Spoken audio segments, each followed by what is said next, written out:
Broadcasting from their world headquarters in Texas, it's the Arcade Repair Tips Live Show, the show that discusses arcade repair, restoration, news, and more. Now, here are your hosts, Tim and Jonathan. Hello everybody and welcome to episode 56 of the Arcade Repair Tips live show for October 2021. My name is Jonathan Leung. I'm the producer, director, and editor of the Arcade Repair Tips video series. And joining me today, as always, is Mr. Arcade Repair Tips himself. He is now remote from his house, live, right now, Mr. Tim Peterson. Tim, how are you? Hey John, doing good. Just another hot fall day here in Texas. I understand, and that's how it's been lately. I think it's starting to cool off, though, Tim. I've got my hopes up for some cooler weather as we get into October here, and October is such a great month, Tim. It really represents the beginning of fall here in Texas, so we're looking forward to a little bit cooler weather, being able to go outside a little bit more around here without sweating, right? Yeah, maybe. Sounds good. Well, first off, guys, we want to thank all of y'all for joining us tonight and being here for the live show. Tim, we already have several people in the live chat tonight. I'm going to go ahead and recognize them now. So we've got YouTube Punk is here. He says, let's go. We got Chris here. He says, Waka Waka. I'm sure a illustration of the Pac-Man there, Tim. We have Joe, who's Joe Tech from Detroit, he says. So Steve is here from Cleveland. And let's see, the real Hammer Billy Lee is here as well, Tim. So we have quite a few already in the live chat. We want to thank each and every one of you for joining us when we know that you could be watching postseason baseball. So thank you guys for being here instead of watching postseason baseball. But Tim, maybe we'll talk about that in the after show. Let me save that. Before we get started, though, how are you? How are things going with Tim? I'm doing okay. Just sitting here in my new office space I'm making because I'm working at home. So now, when you say working at home, do you want to give everybody a little announcement, maybe, of some of the things that have happened in the last month? Announcement that I am no longer with Chuck E. Cheese. I know, shocker, it didn't last long, but I found a job where I can make probably more money and a little easier on me. So currently, I'm in my office right now. Just finished up my first day. Wow, and yeah, Tim, it didn't seem like it lasted too long, but you know, I think a lot of people may realize this, for those of you guys who are out there in the job market right now. There's a lot of jobs out there and a lot of opportunity, and so I think when a good opportunity comes along, you kind of have to snatch it, right, Tim? Yeah, I applied for this job over a year ago. Well, not quite a year ago, and just kind of took forever, but when they came around, I was able to get it. So I feel blessed and privileged to be able to do it, and we'll talk more about it sometime, but this is enough for today. That I'm just, so I still got my work shirt on. I haven't even put on my arcade shirt or nothing, but I made it to the live show tonight. I'm ready to get going. Sounds good. Now, we should mention, Tim, that you had a little time in between jobs, and while you had that time, you got to work on a lot of different projects, correct? Yeah, I went to the storage shed, and I don't think you can see right back behind me. I've got several PCs, some games that I've been working. I'm actually selling some stuff on eBay, and just doing a little house cleaning, little projects here and there, helping a local guy fix some of his stuff. So, been kind of a busy time off. Yeah, Tim, I'm going to give a spoiler that we have actually recorded a video, and I've already started editing it. Okay. Yeah, so, I mean, that's crazy. Hopefully we'll actually have a video out sometime this month. That's my goal. We'll see. But this one is kind of sponsored. So sponsored videos, Tim, I always tend to get to a little bit quicker. But I don't want to give too much away at this point. We'll talk more about that when the time comes for release. But it's nice to hear, Tim, that you've been doing more arcade repair work. That's always fun. And that means you should be on top of your skills for the questions we're going to get tonight, correct?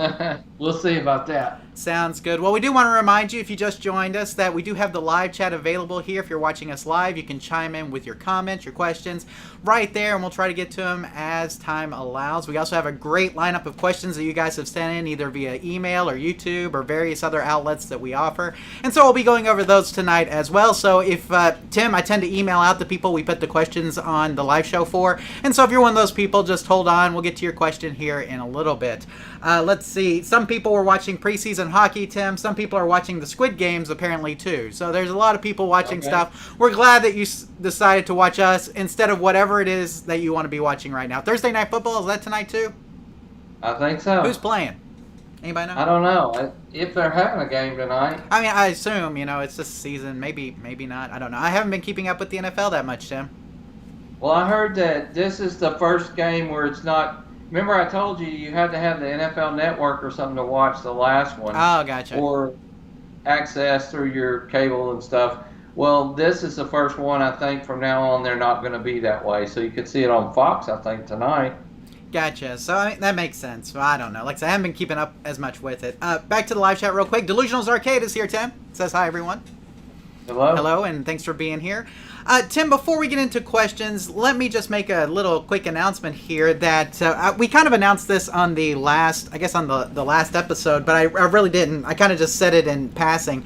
But I did do another interviews podcast, which this is episode 4 now, and in this one I talked to Cassandra Childs, aka Vintage Arcade Gal, about her memories of arcade games, how she got involved in arcade collecting, and the recent article she penned on the rising cost of collecting arcade games, which, Tim, I felt like was that topic was really timely because we just had that Museum of Pinball auction where it seemed like all of the prices were just sky high. I don't know if you saw that, Tim, but yes, I did. And that was a great interview, by the way, Jonathan. I really enjoyed listening to that one myself.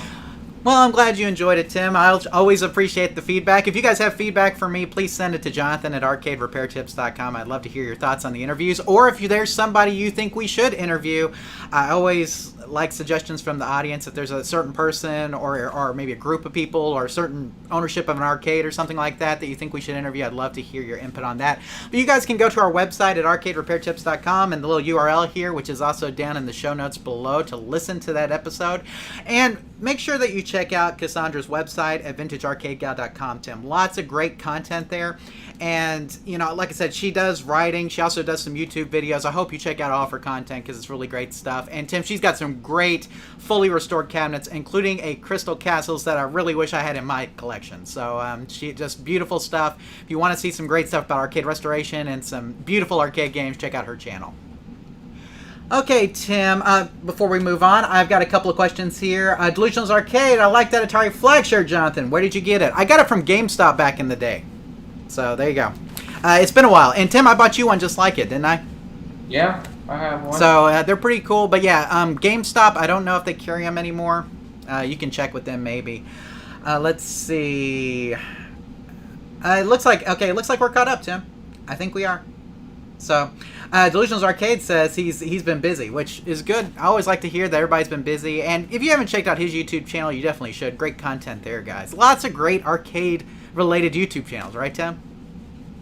Yeah, plenty of them. All over the place. So we appreciate you watching us tonight, but we also hope that you'll go to some of the other ones on YouTube here and check them out as well, guys. Just really great content from guys like Delusionals Arcade, and we can name so many. Matty Moe's, several of the guys that are usually our regulars around here. They also have their own YouTube channels that are just great. So make sure you guys check out all of those as well. Well, Tim, without further ado, let us continue on with some questions. And the first one we have here is from Tom. And Tom writes, "Hi, I recently acquired a Gauntlet Legends arcade game. It powers up, but the screen rolls upon boot up and doesn't stop.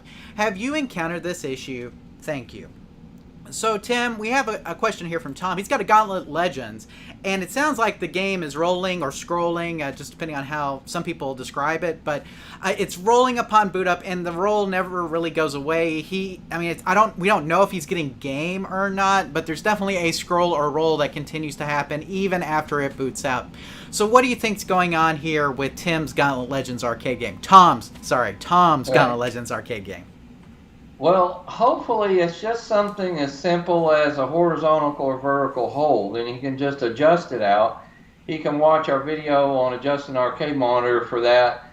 But there's times when it's just really hard to dial in. Like you either doesn't say how fast the roll is. Usually the faster the roll, the easier it is to adjust. So those really slow ones that can give you a headache sometimes, you just can't quite get it in.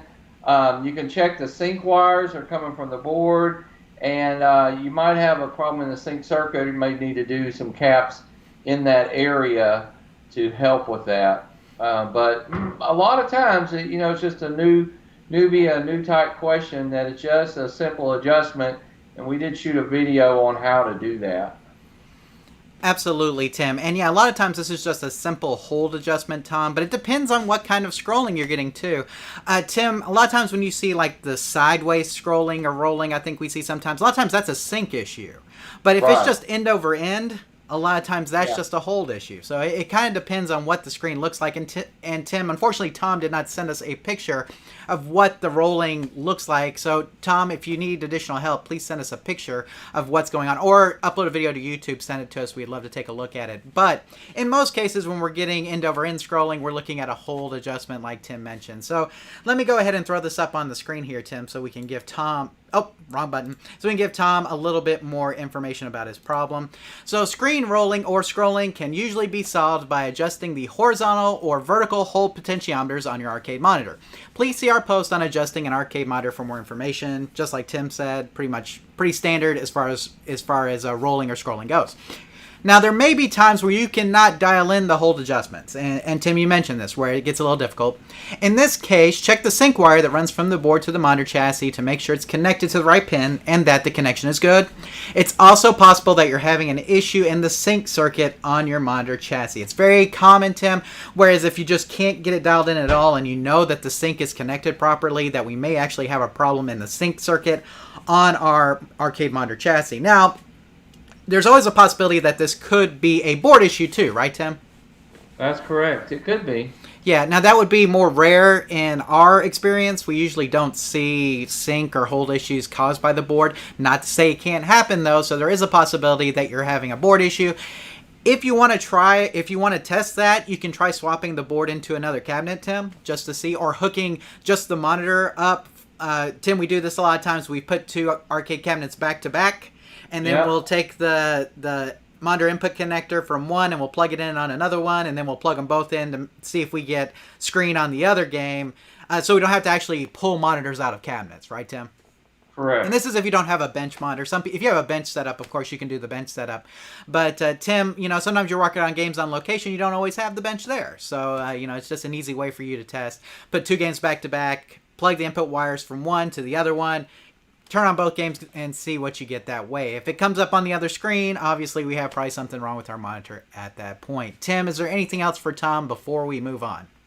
No, I think we covered it pretty good on that question.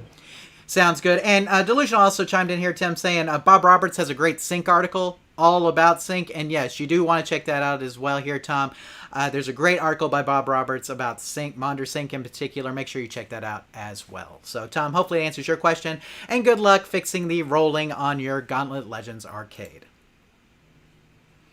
Okay, Tim, let us move on to Scotty. And Scotty says... Oh, let me bring it up real quick. He says, "Hello, I have an old Merit Industries chicken chips. I cannot figure out what is going on with the screen or even where to start. Thank you." And Tim, he does have a picture here. And the problem with this picture is it does actually look like things are being displayed, but I can't tell if that's screen burn or if that's the actual board. It looks like the board is trying. That myself. Right, it looks like the board is trying to put up some stuff. To me, it looks more like the board is that's some board data coming up, but we're obviously missing some stuff. But it could, depending on how this picture was taken, it could be screen burn as well.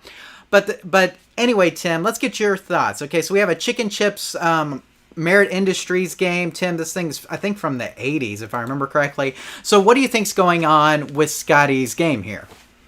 Well, I was like you. It was almost hard to tell whether it was screen burn or not, but you don't figure that most of that kind of stuff would be screen burned. It would be the gameplay.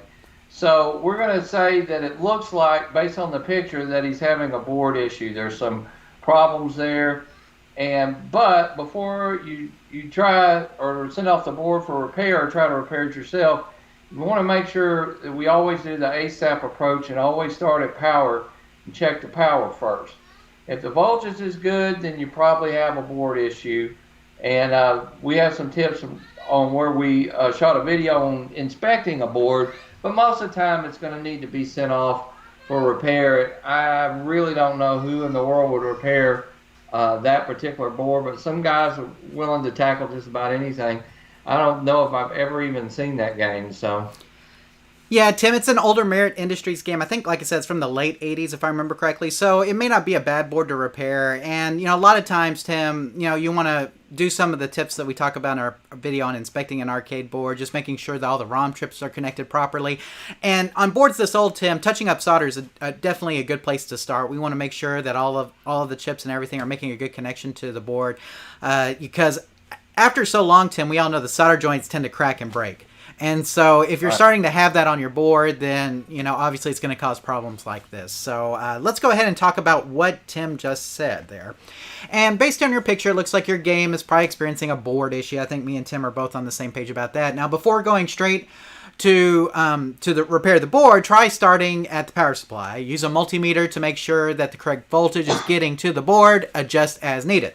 If the voltage getting to the board is correct, then it's probably a board issue. You can try some of the tips we discuss in our post on inspecting an arcade board, Tim. If those tips fail, then you may want to... If those tips fail to get the board going, then you may want to send it off for repair. And Tim, we have several people that we recommend for board repair on our resources page at arcaderepairtips.com/resources under the board and PCB section. So, Scott, if you're looking for somebody to send your board off to, then you can do that. But yeah, Tim, I think it is probably more of a board issue. Delusional says you can discharge and wash it. Just make sure. Oh, I think he's talking to Joe there on that one. But I was gonna say you could just turn the monitor on without the board to see if that same lettering comes up, right, Tim? Yes.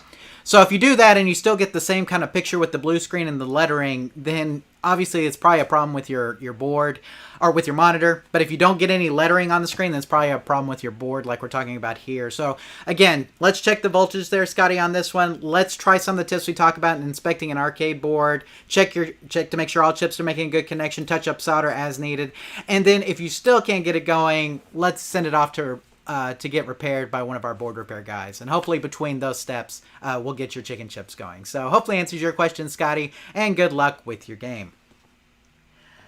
Okay, Joe did chime in. I think this is what Delusional was talking about here, Tim. He says, how do you properly clean off dust that builds up on a monitor to boards and power supplies? I've seen videos, people are using a garden hose and squirting down the entire board. Yeah, you can pretty much do that, right, Tim? Yeah, you can. We've never really shot a video on it, but you just have to be really careful and the main thing is to give it plenty of time to dry. But one thing that I've recommended in the past, and I still use a lot, is like a makeup brush. There's real fine bristles, and you can kind of get in there and blow, or just an air hose or canned air, and blow a lot of that stuff off. I tend to do that more than wash it off unless it's really, really dirty. Right, Tim. And Delusional actually said a paintbrush would be a good thing to use as well. Makeup brush, paintbrush, something like that. But Tim, we've really not had any problems washing monitors, correct? I mean, for the most part, as long as you let them dry, you're in good shape, correct? No, we usually, and I'm talking about days, give it a few days to dry good. And that's usually in the Texas heat here, or sun, or garage. It's 100 degrees. So I would definitely want to make sure that even then I still blow it out and make sure I get any excess water that could be trapped up under there, under a chip or something. Absolutely, Tim. As long as you let it dry real good, which like I said, like you said, Tim, not usually a problem here in Texas to let things dry. We got good heat here, so for the most part, they'll dry pretty quick. But as long as you let it dry real well, then you shouldn't be in any trouble. Delusional says he's got several videos on his YouTube channel, Tim, that show him washing and drying arcade monitors, and so it is safe to do. One thing it does do, Tim, sometimes is it will expose if you have any shorts or things in your monitor chassis. So that's just something to keep in mind. But other than that, I mean, that's stuff you'd have to fix anyway, right, Tim? Right. So there you go. Okay, and I think with that, we are caught up on the live chat, Tim. So let us continue on in our outline with Wes's question, and here it is, if I can hit the right button. Hi, would you happen to know the most likely problem that would cause sound to be lost in the middle of a game? I have a Cruis'n world that lost sound in the middle of a game. Bought it about a month ago and it worked fine. Are the speakers blown? I'd like to ask you before I start taking it apart, it was originally a Cruis'n USA cab and the speakers/wiring aren't the most accessible. Also, what is the easiest way to access the radio and start buttons? The radio and start button lights need replacing and the radio button doesn't function. So Tim, we've got 2 questions here from Wes, really. The first one, though, is probably the most important. He had sound on his Cruis'n World arcade game. It was working fine when he bought it, but now about a month later, we have no sound, and he's looked at some stuff and he just can't get it going. So that's the first problem. The second problem is, how do we gain access to the radio and start buttons that are on the control panel? So let's take the first one first. What's going on with the sound on his Cruis'n World? What tips can you give Wes for getting that going?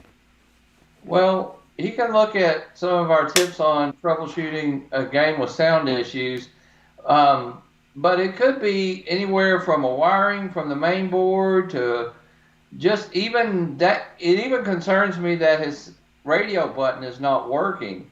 So maybe at the end of a song, I don't remember. It seems like you could hit it and it would change songs. I'm wondering if it's automatically being hit or something. I don't know. That concerns me that his sound button is not working. He's also not getting sound. So I would check the wires to it when we'll talk about that in a minute, getting in there. But, he has a soundboard in it. It's like an amp in the back. It looks like one. And you can rebuild that.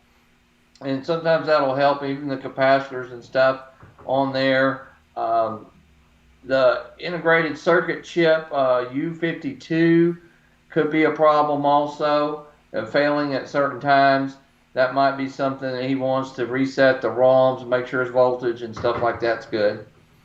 Right. So let's talk about the second problem, Tim. Now, when he's saying sound goes out, I'm thinking that it's not just the radio part. It's not just the background music that's going out. I think it's the sound effects too. I mean, to me, when I hear sound goes dead, I'm thinking it's everything. So it just completely dies, and that's what makes me think it must be a chip failure or something. You can also go into the sound test on his test game, see if what's going on there. But when it boots up, it should show those chips and see if one of those are bad upon boot up also.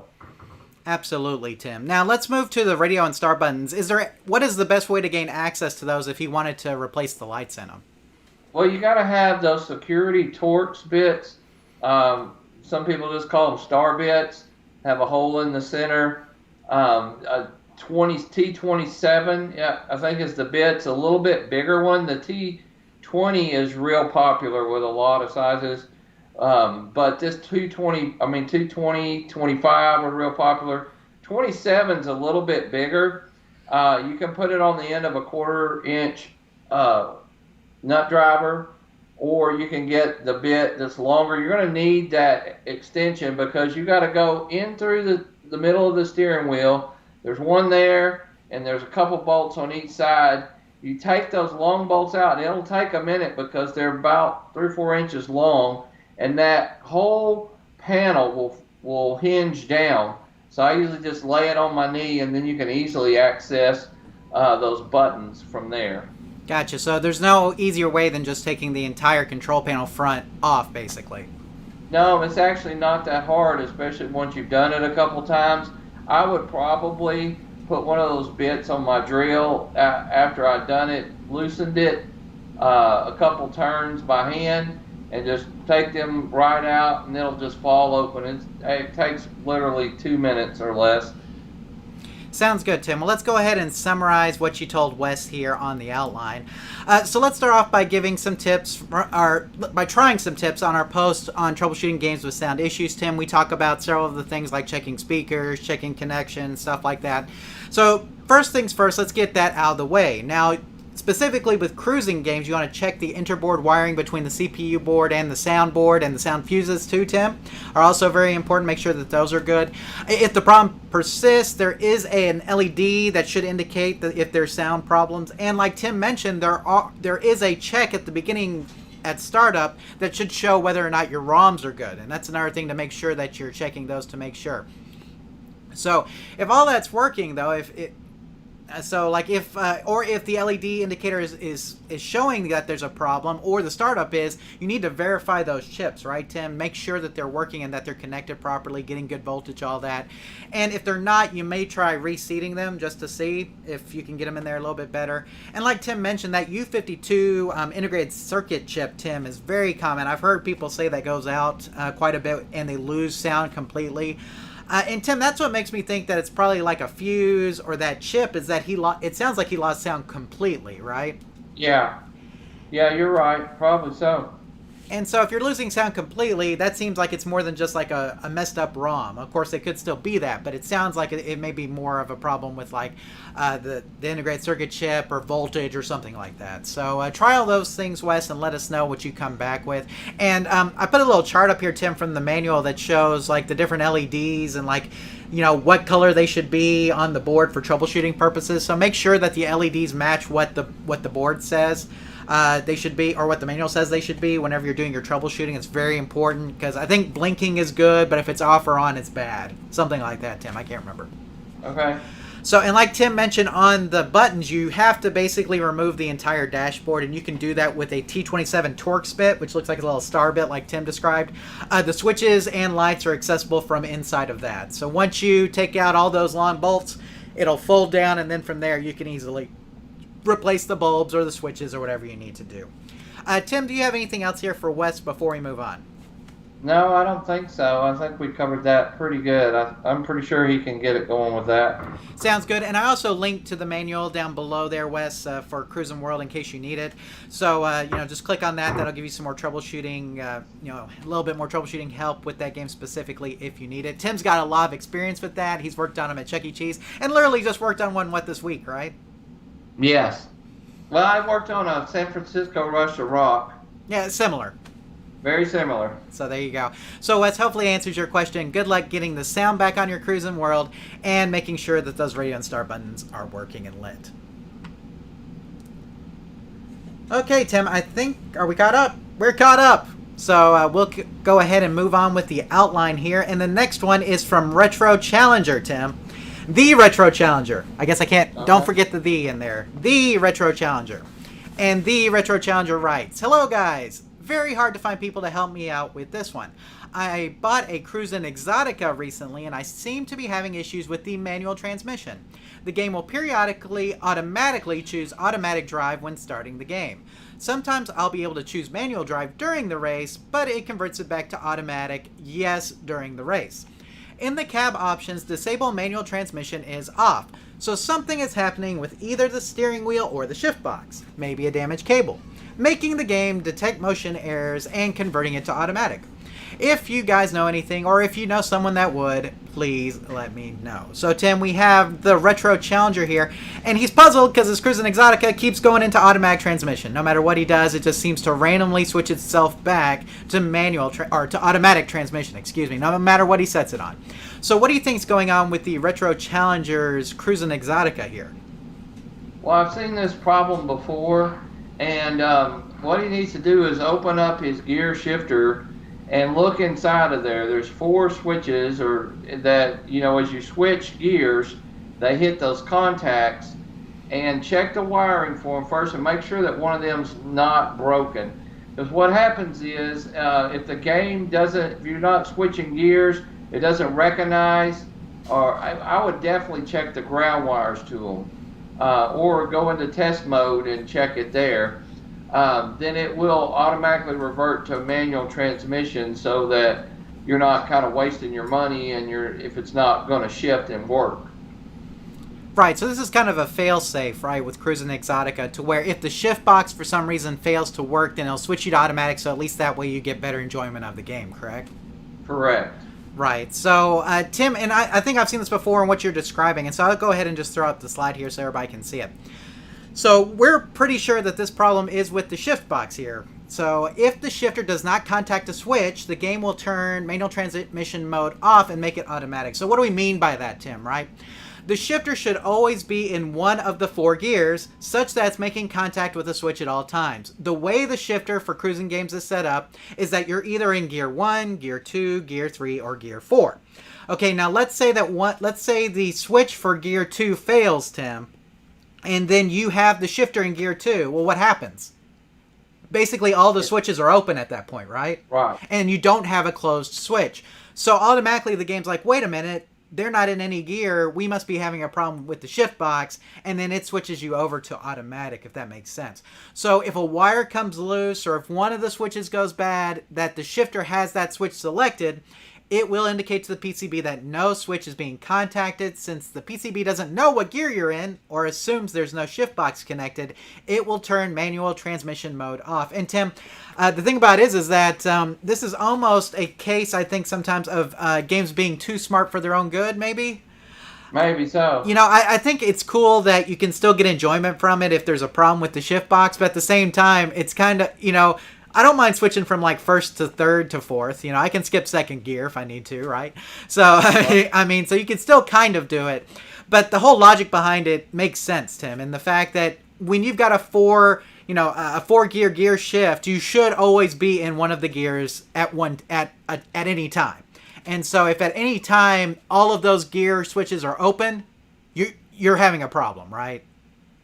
And that's what it comes down to. So in this particular case, I think all he needs to do is, like you mentioned, check the ground wires going to the shifter, make sure that all the wires are connected, and then make sure that all the switches are working properly. And Tim, he can do that with a simple continuity test with his multimeter and then shifting the gears manually, right? Yeah, and there's also, like I said, you can go into test and it'll show which gear is not working too, or it'll show them lit up or whatever. Absolutely, and I think I may have put the manual for Cruis'n Exotica down there as well, Tim. If I didn't, the Cruis'n World manual is going to be real close there, but me and Tim are pretty sure that this is a shifter issue there. So try some of the things we just talked about. Check your wiring. Check your ground wires and your wiring going to each of those switches on the gear shift. Check the switches individually on the gear shift to make sure they're depressed either with a multimeter or through the test mode. And then fix whatever switches or wiring you need to, and you should be back in shape. So the Retro Challenger hopefully answers your question. And good luck getting the manual transmission working on your Cruis'n Exotica arcade game. And by saying that, Tim, I feel like we're on Car Talk all of a sudden. So there you go. Welcome to Car Talk, where we're going to teach you how to fix your 1997 Cruis'n Exotica car. So there you go, Tim. Let's see. Danny Ransom's here, Tim. He says, I'm here, but I'm late. I hope everyone is doing well. Thanks for being here, Danny. We appreciate it. It doesn't matter if you're late. You're always on time here, right, Tim? Yeah. I feel like we're Cheers sometimes. It's like just on time. That's right. I feel like it's Cheers here. It's like, Danny, the real Hammer Billy Lee. YouTube punk. I feel like we're all just yelling the same thing whenever somebody comes in, you know. So so Norm kind of thing. But right. But anyway, it's always good to have regulars here, but it's always good to have new people here too. And if you're watching this after the fact and you haven't ever joined us live, Tim, you should always be in here live. I think it's much more fun to watch it live than it is after the fact. What about you, Tim? I think so. Absolutely. It's more entertaining. Yeah, I mean, it's always live. You never know what's going to happen. Absolutely. I mean, you could hear me going to the restroom. I mean, it's amazing just what happens, you know, all sorts of stuff. So, always like to have you guys here live. We appreciate you no matter when you're listening or watching, but, try to make a live show sometime if you can. We always appreciate you being here no matter how you do it, but there definitely is a better and different experience if you're doing it live with us. So, let's see. What are Jonathan and Tim's Car Talk names? I have no idea. Tim, you'd have a Car Talk name? I don't know. I'd probably be old fart or something. Old fart. Remember, the guys who were on there, I forget their names. You know, they were like car noises. You know what I'm saying? Like, yeah, I can't remember. So, maybe I don't know. Maybe you could be Cap and Kit. There you go, Tim. There you go. So, by the way, I thought my tweet was hilarious about, Facebook. Hey, if things are broken at Facebook, just do a cap kit. It solves everything, Tim.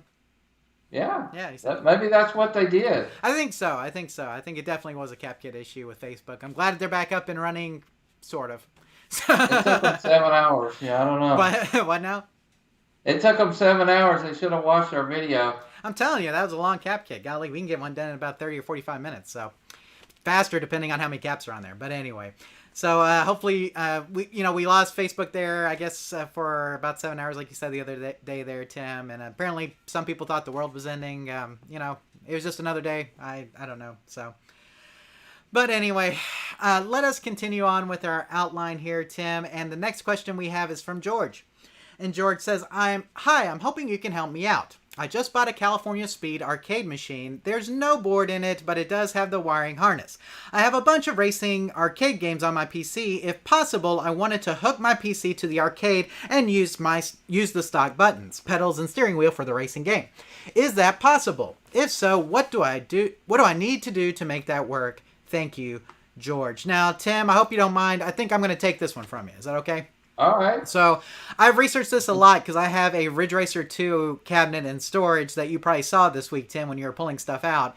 And I've been wanting to do something like this with that. And so I've been researching this for a while. But really, Tim, there is a great post on the Build Your Own Arcade Controls forum here, George, that you need to check out. And it covers everything about how to interface arcade controls, arcade driving controls specifically with a PC. And so I put a link down below in the show notes. But the post is like super long, has everything that you need to know about interfacing the controls, the different types of wheels, the different types of interfaces. So you need to look at that. I will just cover one thing, though, with you real quick. Most newer style games like California Speed, Cruis'n games and things, they use the 270-degree steering wheel, right, Tim? You're familiar with that. They don't turn all the way around. They only turn like all the way right, all the way left kind of thing, right? So, but you should be able to interface that with one of the Ultimark interface boards like an APAC or a UHID, okay, Tim? And so like those two that Ultimark sells, you should be able to get that, hook up the potentiometers for the steering wheels in there and get them working. There's a lot of software and things to help you out with the shifter on that game, because the shifter's a little bit different, and you can check in that post, Tim. It also has a lot of information about the different software that's available for the H-style shifter, like what California Speed and Cruis'n use, in order to interface that with your arcade game as well. So I will warn you, a project like this takes a lot of setup, but it will be worth it in the end. Our friend Stan actually put together one of these out of Rush the Rock, Tim. You remember that? I remember that. And so he was able to do that. It turned out really well. But it is a project of patience. There's going to be a lot of, little tweaks you're going to make in order to get like the steering wheel values to work properly, the pedal values, like when you press it, to work properly with emulator and PC-based setup and stuff like that. So a lot of patience, but in the end, it will be worth it for you, George. And Tim, we did hear back from George, and I believe he bought a UHID to go ahead and interface his steering wheel and his pedals with the PC. So he's on the right track already. But George, check out that Build Your Own Arcade Controls forum post. You won't regret it. Everything that you need to know is in that post, I promise. So, Tim, is there any other advice you'd give to George before we move on? No, sounds like you handled it really well, Jonathan. Sounds good. So, George, hopefully answers your question, and good luck with your conversion of a California Speed to a PC emulator-based driving cabinet. Okay, Tim, now I'm going to mention here, no tech tip this month, even though we probably could have done one, just because I had to add some more questions in kind of last minute. And so I kind of skipped your tech tip. I hope that doesn't hurt your feelings, Tim. But we got two questions that came in literally 2 days ago, and I wanted to try to cram them in if I could. So we went ahead and put them on the outline. Hopefully you guys appreciate it. But it meant that we kind of had to skip the tech tip just because I didn't want to run too long. So instead of doing the tech tip, guys, you just get more questions. So hopefully that's a good trade-off. I don't know. We'll find out. A couple of things here in the live chat, Tim. Joe says, having an average home with a 2-car garage, I can run 20 arcade games in my garage without electrical problems. Do I need extra power? I only have 3 double outlets in my garage.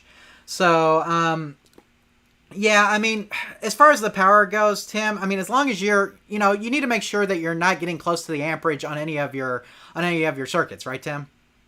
Yeah, we did some research on this, and sorry, dogs are barking, but it goes, you're generally about 3 amps per game. So if you can figure that out, you got a 15 amp circuit, you don't need to put more than 5 games on it. It's pushing it, really 4. So, you can kind of look at it that way. I think he is kind of maxed out a little bit, something you may want to consider, or just not turning everything on at once. And letting some of that power distribute. You can't play that many games at once unless you're having a really big party. Absolutely, Tim. And now one thing, the fortunate thing is that a lot of people have their circuit breaker box in the garage. And so if that's the case, adding another circuit's not that big a deal in most cases, right, Tim? No, I would highly recommend it if you could. Yeah, so I mean, you may want to add it, but like Tim mentioned, really what you want to do is just make sure that you're not exceeding the maximum, whatever the amps are on the circuits that you've got your games hooked up to. As long as you're not, you're okay. But like Tim mentioned, we tend not to go all the way up against it. We tend not to go all the way up to a 15 amp circuit. We want to give us a little breathing room, So like Tim mentioned, 3 amps per game. You probably really only want to have 4 maximum. Don't push the 5th one if you don't have to, because you don't want to overload that circuit and risk tripping the breaker. So but it's kind of up to you. I mean, I think as long as you're running, you're probably okay, but you may be pretty close on some of those circuits, so you may want to take some measurements, just make sure that you're okay. But it's never a bad idea to go ahead and add in another circuit and then kind of spread out your games on some different plugs, right, Tim? That's correct. Sounds good.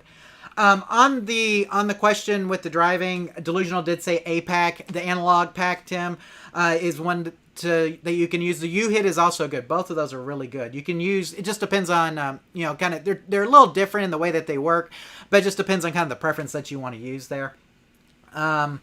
Delusional says if it's running fine, then it should be fine. I have 23 games in my basement on 4 outlets. It's really not the number of outlets that has anything to do with anything. It's the amount of amps that you're pulling, right, Tim? Correct. So, and what game it is. Exactly. And here's the thing, guys. I mean, games can fluctuate too. If you're running fine amperage-wise, but then all of a sudden 4 people play on 4 games all at the same time on the same circuit, you will see your amperage fluctuate a bit, especially if it's pinball. Like regular arcade games don't fluctuate as much between like attract mode and playing mode, but pinball machines seem to fluctuate a lot more, Tim, after somebody hits that start button as far as amperage goes. So, but arcade games not as much. So just depends. Let's see.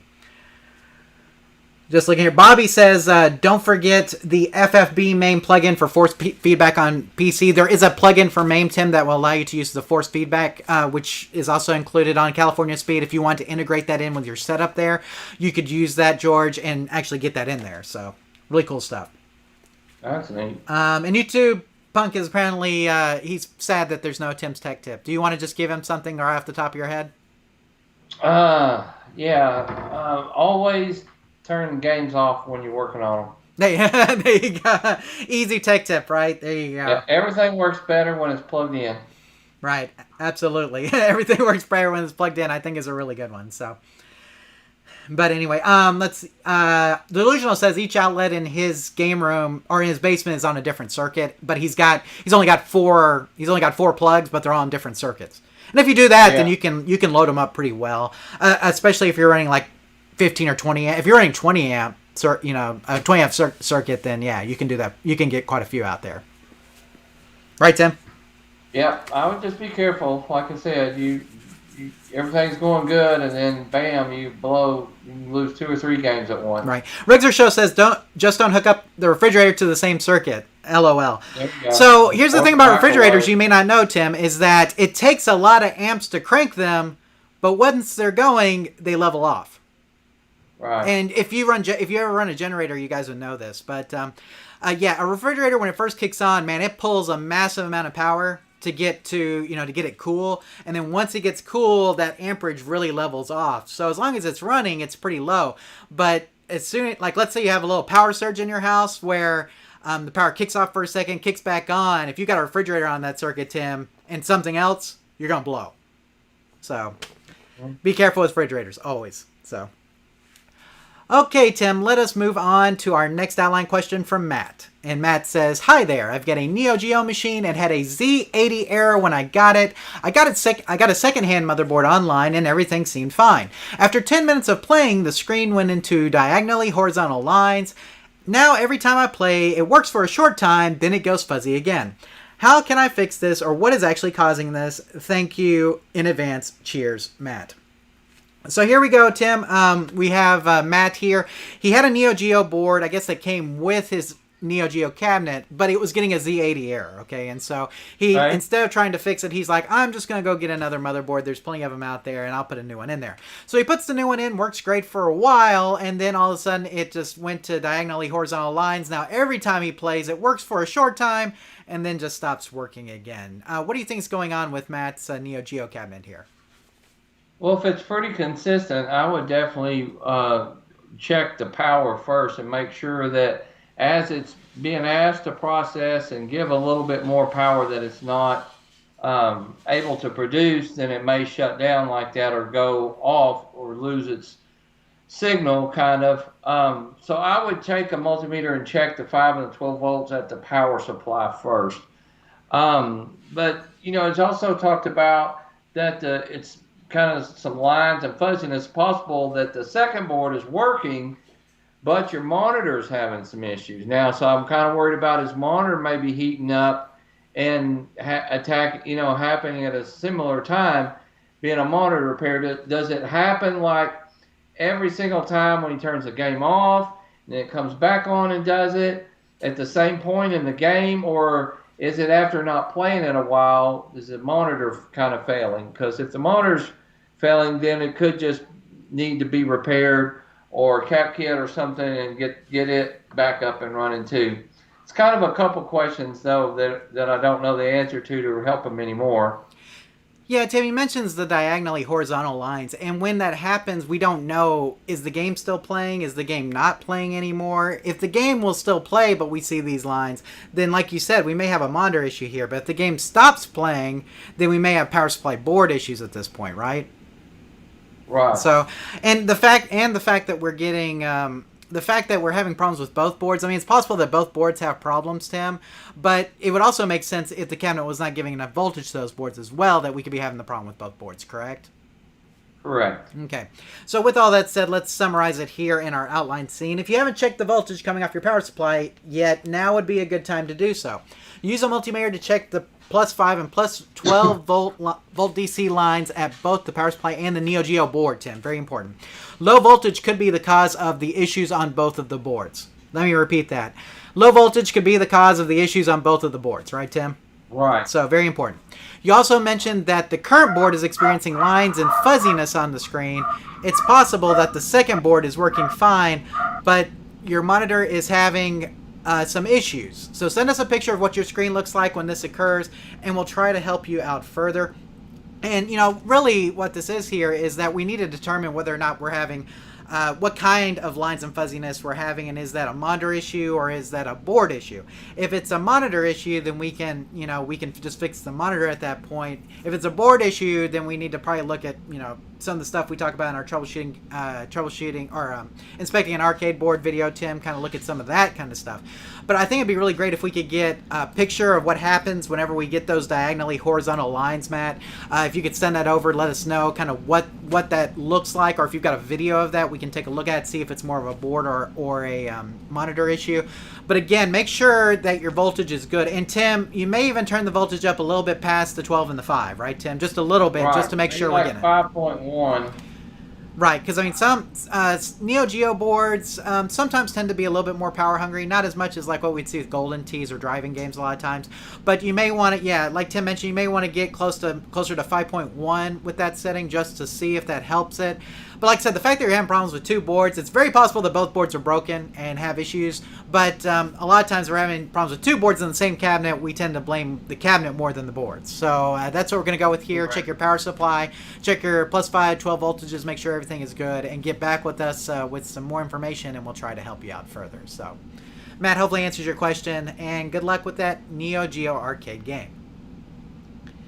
Okay, let's see what we got here. Robert was given some more advice on the circuits. He says, find electrician. Most will have an amp meter. I had my buddy hook his up to check the amps you're pulling. And Tim, we actually have a, we have a little, the little thing that you plug into the wall that'll tell you how many amps you're pulling. I can't think of the name of it at the moment, but if you have a power strip, all your games on a power strip, you plug that into the power strip, it'll tell you how many amps are actually being pulled out of it, so that way you know. So you can get something like that. I can't remember the thing of it. It's some sort of like plug-in voltmeter type thing. But you can do that, and it'll tell you. Bobby on the Neo Geo says the game cart in there pull out a tiny bit, maybe the cartridge seating problem like I had. It's very common on Neo Geo boards, Tim, as you know, that that sometimes the cart will kind of like those the little cartridge contacts and stuff sometimes will be a little weird as far as how those carts sit in there. So you may want to pull it out, put it back in, see if you can get to sit a little bit better in there, and it may make a difference too. Because those things, man, over time, Tim, they just get so worn out. So, anything else there, Tim? No, I think that's all. Okay. So, your dog wants to join in on My the fun wife's today, dropping huh? me off supper. Oh, okay. What about So, like concept land? Corralling dogs. Okay. I understand. So, okay, here, Tim. I think this is our last question before we get to our rapid fire questions. So let me go ahead and throw it up here. And this one's from Steve. Okay. And Steve says, "Hi, just asking in case you can help. I have a 60-in-1 JAMA board. I can't get the coin to work. I'm using pin 16 and adds a counter to the main screen, but the game still says please insert coin. If I set to free play, I have no way of selecting 2 players as it automatically starts a 1-player game. All I want is to enable a button to add credits. Any thoughts, please?" Now, Tim, it sounds like Steve has probably done the right thing here. It sounds like he's wired up a coin switch to pin 16, which is the coin button pin. You know, that's the one that you go to. But he's saying that he'll insert the coins. He'll hit that button a million times. It still says insert coin, and then if he sets it to free play, he can't get the 2 players started. So, what do you think's going on with Steve's 60-in-1 board here? Just from the sound of everything, it seems like his player 1 start button may be having an issue. Because if he can start player 1, like if he puts it on free play, it's automatically starting. But it may just be that he can't hit the button and start the game when it's coining up. You know, you have to hit the button, and don't you hit one of the buttons to choose and get it to going, and then you hit it again after you chose the game. So I'm wondering if he's got a problem with his player 1 start button. I would go through his test and make sure that all of his buttons are working good. Yeah, Tim, and something I just thought about when you were saying that is that I wonder if he's got his player 1 start button wired to normally closed. Right. To where it's automatically starting a game. I've never tried that to see if it would actually just keep going over and over if you wired it to normally closed. But if it does, that could be a problem as well. Make sure that you have that player 1 start button set to normally open, and then when you press the button, it closes the switch. So, and if he can only start a 1-player game, then he also needs to make sure that his player 2 button is working as well, right, Tim? Correct. So, I mean, you know. But another thing we always remind people, guys, is the 60-in-1 boards are manufactured so cheaply that you may just have a bad board. I mean, it happens, Maybe. and they're kind of junk. And so, if you get one that works, it works well. But a lot of times we'll get ones that don't work. And so it's always important to buy from a supplier that will allow you to get a return on it in case you have a bad board, because 60-in-1 boards do have a high failure rate. We've had several of them fail on us. It's not uncommon. So make sure that you have make sure your board is good. You may want to ship it back to your supplier if you're wondering about that. So, let's see. Here we go. I'm going to go ahead and put this back up here. So, it sounds like the board is adding credits when you press the coin button. So, that part is working, right, Tim? We know we can add credits. Yeah. But it does seem to have issues when you're trying to start a game. Make sure that you're using the player 1 start button and player 2 start wires to select and start a game. Player 1 button, pin 22, will only take you to demo mode of the game if pressed. Yeah, Tim, and this is something a lot of people get wrong. Make sure that when you want to start a game, you're pressing the start buttons. If you press player 1 button 1, that just takes you to a demo mode. Right. Okay, that's important. So, but I think, Tim, what we may have tripped on on his issue is that maybe his player 1 start button is actually wired in the normally closed way. And Tim, the way that would be is if you had the ground wire and then the prong that was closest to that had the actual activation wire attached, correct, Tim? Yeah. Because typically you want to skip the middle one when you want a normally open button, correct? No, you want it on the middle and the first one. That's what I'm the saying. one that's different. Right, so that's where you want it. So you want to make sure there's one all by itself. That one's always the ground, right, Tim? But Yes. then you want the other wire on the normally open one. And it should say NO, Correct. Tim. NO. When you look at your cherry switch, it should say NO. So make sure that you've got it hooked to the one that says NO, not the one that says NC. That stands for normally closed. So player 1 start will only start a 1-player game. You must use the player 2 start in order to start a 2-man game. And Tim, if you want to see too, you could just unhook the player 1 start button altogether, right? That's correct. And just see if you can start a player 2 game. I mean, it may be worth doing that just to see if everything's working properly. So, this is the case regardless of if the board's on free play or coin mode, Tim. Those start buttons work the same way regardless if you're in free play mode or coin mode, right? Correct. So, if you continue to have problems, it can be a bad board, guys. It's very possible that you have a bad board. Like we said, these 16-1 boards, they're not manufactured to the highest quality standards, and so a lot of times you will get bad ones. And Tim, with them rushing out stuff lately as far as manufacturing processes go, I think that we may be getting more bad boards in the future as far as 61s are concerned. So, it is possible you have a bad board, but try some of the tips that we discussed first, Steve, and then see if those work for you. Tim, you have anything else here for Steve before we move on?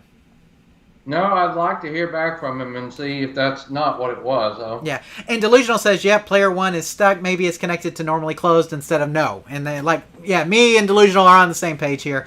Very possible that that's the case. So, hopefully, Steve, that answers your question, and good luck getting your 60-1 up and running. Now, Tim, we have Danny here. He says, well, finally getting my Golden Tee cabinet going now, but the wiring harness is trashed, and I'm putting in a Golden T99. Can I just use a JAMA harness? Yes, you can. So Golden T99 just says a standard JAMA harness. I believe even the trackball wires to that. If not, there's a connector on the board that you can wire to. But I think that you can connect the trackball directly to the harness, the JAMA harness, but I have to look at the pinouts to verify that. It's been a little bit, I was about to say, it's been a little bit since I've wired up a Golden T 99 or older. So I don't know that offhand, but check the wiring, check the manual for the Golden T99 to see if what it is, as far as where trackball needs to go. There may be a separate connector for that, or you may be able to just hook it up directly to the JAMA wiring harness. I can't remember. Check the wiring in the manual; it'll tell you, Danny. So, okay, Tim, we're caught up, and I have renamed this section from some questions from YouTube. I renamed it because sometimes the questions aren't all from YouTube. So it is now called some quick questions and answers. That's what we're going to call it from now on. So, Tim, are you ready for some quick questions and ready to give us some quick answers? I'm ready. Let's go. Okay, here we go. So here are the quick questions for tonight. We have Safadi. He says, hi, my arcade sends me to power saving mode when I start it. Can you please help? Kind regards, Safadi. So that's the first one there, Tim. Second one is Josh. I have one of the blue neckboard pots on my monitor fell off. What should I do? That's question number 2, Tim. And Just Plain Nasty writes, I have a Joker poker game. The screen has gone blue with a bunch of lines, and I can't see a thing. It started with a bunch of gray lines, then it got worse. Can you point me in the right direction? Okay, Tim. So we got Safadi, whose game is in power saving mode. We have Josh, who lost the blue neckboard pot and wonders what he should do with it. And then we have Just Plain Nasty with his Joker poker game and just a blue screen and a bunch of lines and he can't see a thing. So let's take these one by one, shall we here, Tim? So the first one, Safadi, he's in power saving mode. What should he do to get his game going? Well, he's not getting signal from his monitor if it's going to power saving mode. So he needs to check his wiring, the voltage, and the board. Okay, yeah, a lot of times we see that power saving mode is because the monitor is not getting a signal from the board or wherever it's supposed to be getting a signal from. So probably need to either check the voltage, make sure that the board's getting voltage, and make sure the board is working properly. Those are the two things we want to check. The next one we have here, Tim, is Josh. A blue neckboard pot just fell off, Tim, and just fell out of the middle of nowhere. I don't have a pot there anymore. What should I do? Well, you can just replace it. You desolder it and put another one on there, or sometimes you can put that one back on there and touch up the solder. Yeah, he just says it fell off. He doesn't say he lost it. So, I mean, I guess he could just solder on that one if it's there. Sometimes those legs will break on them, Tim, so you may need to replace it. Just depends. Now, Just Plain Nasty, Tim. Joker, poker, screen's blue, just a bunch of lines. Can't see a thing. What's going on? And it started with a bunch of wavy lines and got worse. What's the right direction here for Just Plain Nasty? He needs to replace the battery and check his power supply. And if it plays blind with nothing on the screen, then you know that it's a monitor issue, but it sounds more like that it's a board issue to me. Sounds good, Tim. Well, I think we covered them all, so let's do a recap for all those who are following us. So, Safadi, when you see power saving mode on your screen, it usually means your monitor is not getting a signal from your board. Check your wiring, voltage, and board for that. So you can go through there and just check, make sure that however the monitor is connected to the board, make sure that connection is being made. Make sure that the voltage is good going to your board, and then make sure that the board is operating properly. Now, another thing I'll mention here that Tim didn't is that sometimes you can use a dip switch. You can check the dip switch to make sure it is set properly. We were just talking about 60-in-1s in the last question. 60-in-1s have a dip switch that changes it from CGA to VGA mode, so just make sure that your board is in the correct video mode as well. Very important there. Josh, you can just put the pot that fell off back on, or you can replace it. You can get neckboard potentiometers from Arcade Parts and Repair, Arcade Shop, or other arcade parts suppliers. Tim, they sell entire kits worth. So you can get an entire kit's worth of neckboard pots if you want to. That's just up to you. Or if you just want to order the one that fell off, you can do that too. But, it's just kind of up to you. Or you can just solder the one that you have. If all the legs are good and everything, you think you can get it back on there, just solder that one back on. You'll be in good shape. And then Just Plain Nasty on the Joker Poker. Make sure that you replace the battery on those boards. That's a very common issue with that type of Joker Poker board. We've heard a lot of people where if the battery dies, the whole game dies. So try to replace the battery first, always, and check the power supply. We've mentioned this before, but make sure you check our post on inspecting an arcade board for tips. If there's no objects on the screen, so sometimes you can hear the game playing, and Tim, Just Plain Nasty mentioned it was just a blue screen. If you hear the game playing, but you just get that blue screen, it's very possible that you have some bad ROM chips on the board that it just can't load the cards for some reason, because those are individual graphics inside those ROM chips, and so it's possible that you could have some bad ROM chips if the board plays, but you're not getting anything on the screen if you're just getting that blue screen like you're saying. So again, battery, check the power supply. Inspecting an arcade board's a great post and video for you, and then maybe check those ROM chips, reseat them, solder them, do whatever you need to do to see if they're working properly. Tim, is there anything else that you wanna say before we move on here about any of these questions that we covered here? No, I don't think so. Okay. Sounds good. So I think we covered all of the questions that we had on our outline, Tim, for this evening. So we want to thank everybody who sent in questions for this month. Always some great stuff to talk about. Gives us always nice to cover questions and give some answers, right, Tim? Sure. Sounds good. So now, Tim, we got a couple of little news items that we want to cover. So the first one here, Tim, was something that we did cover when it happened. And this caught me off guard, Tim, because, we made a donation to this GoFundMe. And then all of a sudden I got a refund. And I was wondering the exact same thing as everybody else did. How did I get my refund, and where did this money come from? Because I couldn't even remember that I donated it at the time. But donations to Mike's Arcade GoFundMe set up by Twisted Quarter were refunded due to withdrawal expiration. So Twisted Quarter posted this as just an update on their GoFundMe. Your donations were refunded today by GoFundMe. We left the withdrawal of any donations received to be handled directly by Mike's Arcade, as we felt that should be a process for him to do at his will. As with all GoFundMe funds, there's a deadline to when the funds must be withdrawn, and today marked that day. We hope that by allowing the deadline to lapse, it means that he was able to rebuild through insurance or other means. Yeah, we're really hoping that this is a good thing. The fact that Mike did not have to resort to pulling out these funds from the GoFundMe. We're hoping, like I said, that this was a good thing for him because otherwise I know that he's still having to rebuild, but hopefully an insurance policy kicked in or something like that, and that he was able to get the money that he needed to rebuild all of his stuff. Tim, Mike's Arcade is definitely one of those places that has been very reliable over the years as far as arcade parts go. They carry a lot of stuff that other places don't carry, especially when it comes to Nintendo cabinets. And so we just hope that Mike's Arcade can recover. And we had made a donation, Tim, of course, and ours got refunded as well.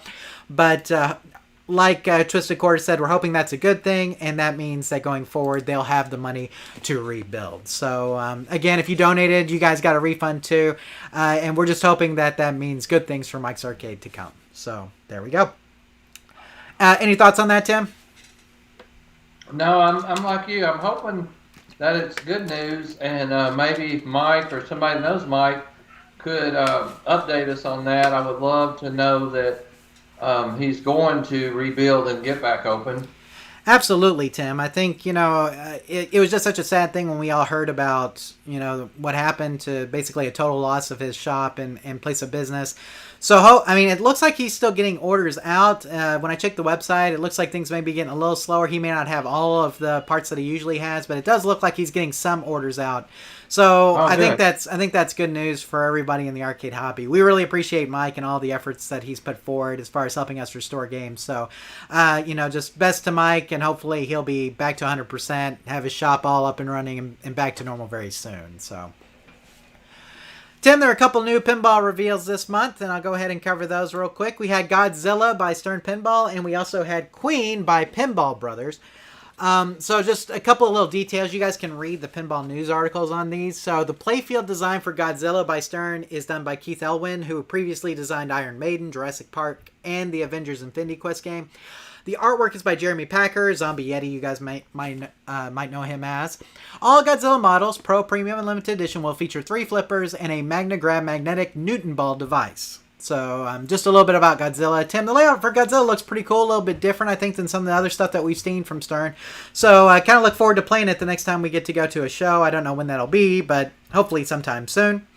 And then, Tim, the other one kind of caught everybody by surprise. It was a prototype Queen pinball that is currently being featured in a Queen shop in London. It uses a standard cabinet and features assets from Queen's live performances.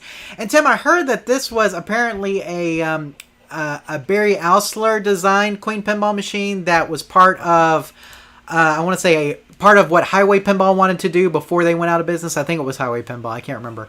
But one of the pinball companies, they had basically started working on this game. They went out of business, and so now it's being produced by Pinball Brothers instead. And so it looks cool. Band-themed pinball machines have been a big thing in recent years. And so Queen seems like a band whose music would really fit pinball machines, I think. So, Tim, any thoughts on Godzilla by Stern or Queen by Pinball Brothers?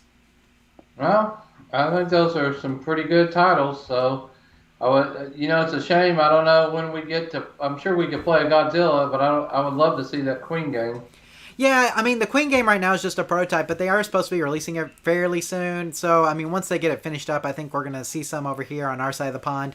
And so, when that happens, hopefully we'll get a chance to play it. Tim, I haven't played a new pinball machine in forever just because, we haven't been really getting out ever since pandemic stuff happened. I'm hoping to go to a show at some point, hopefully, if not near the end of this year, next year. So, once that happens, we'll hopefully get to play all the stuff that I missed out on while we've been sitting at home during the pandemic time, so... Yeah, I keep waiting for you to buy one. Yeah, I don't have that kind of money anymore. I've got kids now, Tim. So, they break me. But no. I know. Yeah, exactly. But it's good. Hey, you're Mr. Moneybags over there. You just took a new job. You got that big sign-on bonus, right? And all that good stuff. Yeah, and 2 weddings coming up. So same story, kids. They still getting it. That's right. Hey, here's the thing. You're not obligated to pay for college. You're not obligated to pay for weddings. Did I say that? Yeah. Dave Ramsey taught me that. So. Yeah, they always get married at the Justice of the Peace. Hey, you know that me and my wife paid for our wedding? Oh yeah, I didn't know. You didn't know that? Oh, it was a nice wedding. We paid for it. My parents didn't. My parents kicked in for the rehearsal dinner, but as far as the wedding goes, me and my wife paid for it. So, because her dad was not in the picture. Anyway. Complicated story. I'm not going to get into it. But, so, I'm just saying. Just remind them that if you're paying for it, that, it's a big deal. You're paying for it. Well, just tell me you're not still paying for it. No. It's been paid off for a long time. So we actually had money. That's back when we were double income, no kids, Tim. Oh, okay. What's that? Dinks is what my friends always call that. Dinks. Yeah, dinks. Yeah, double income, no kids. So back when those were good days. But having kids is awesome. I wouldn't trade it for the world. We love our kids, and but as you know, it takes a lot of money. It is what it is. So, but hopefully at some point I can get a new pinball machine again. I still have my X-Men, Tim, even though it's covered with stuff right now, and I am ashamed.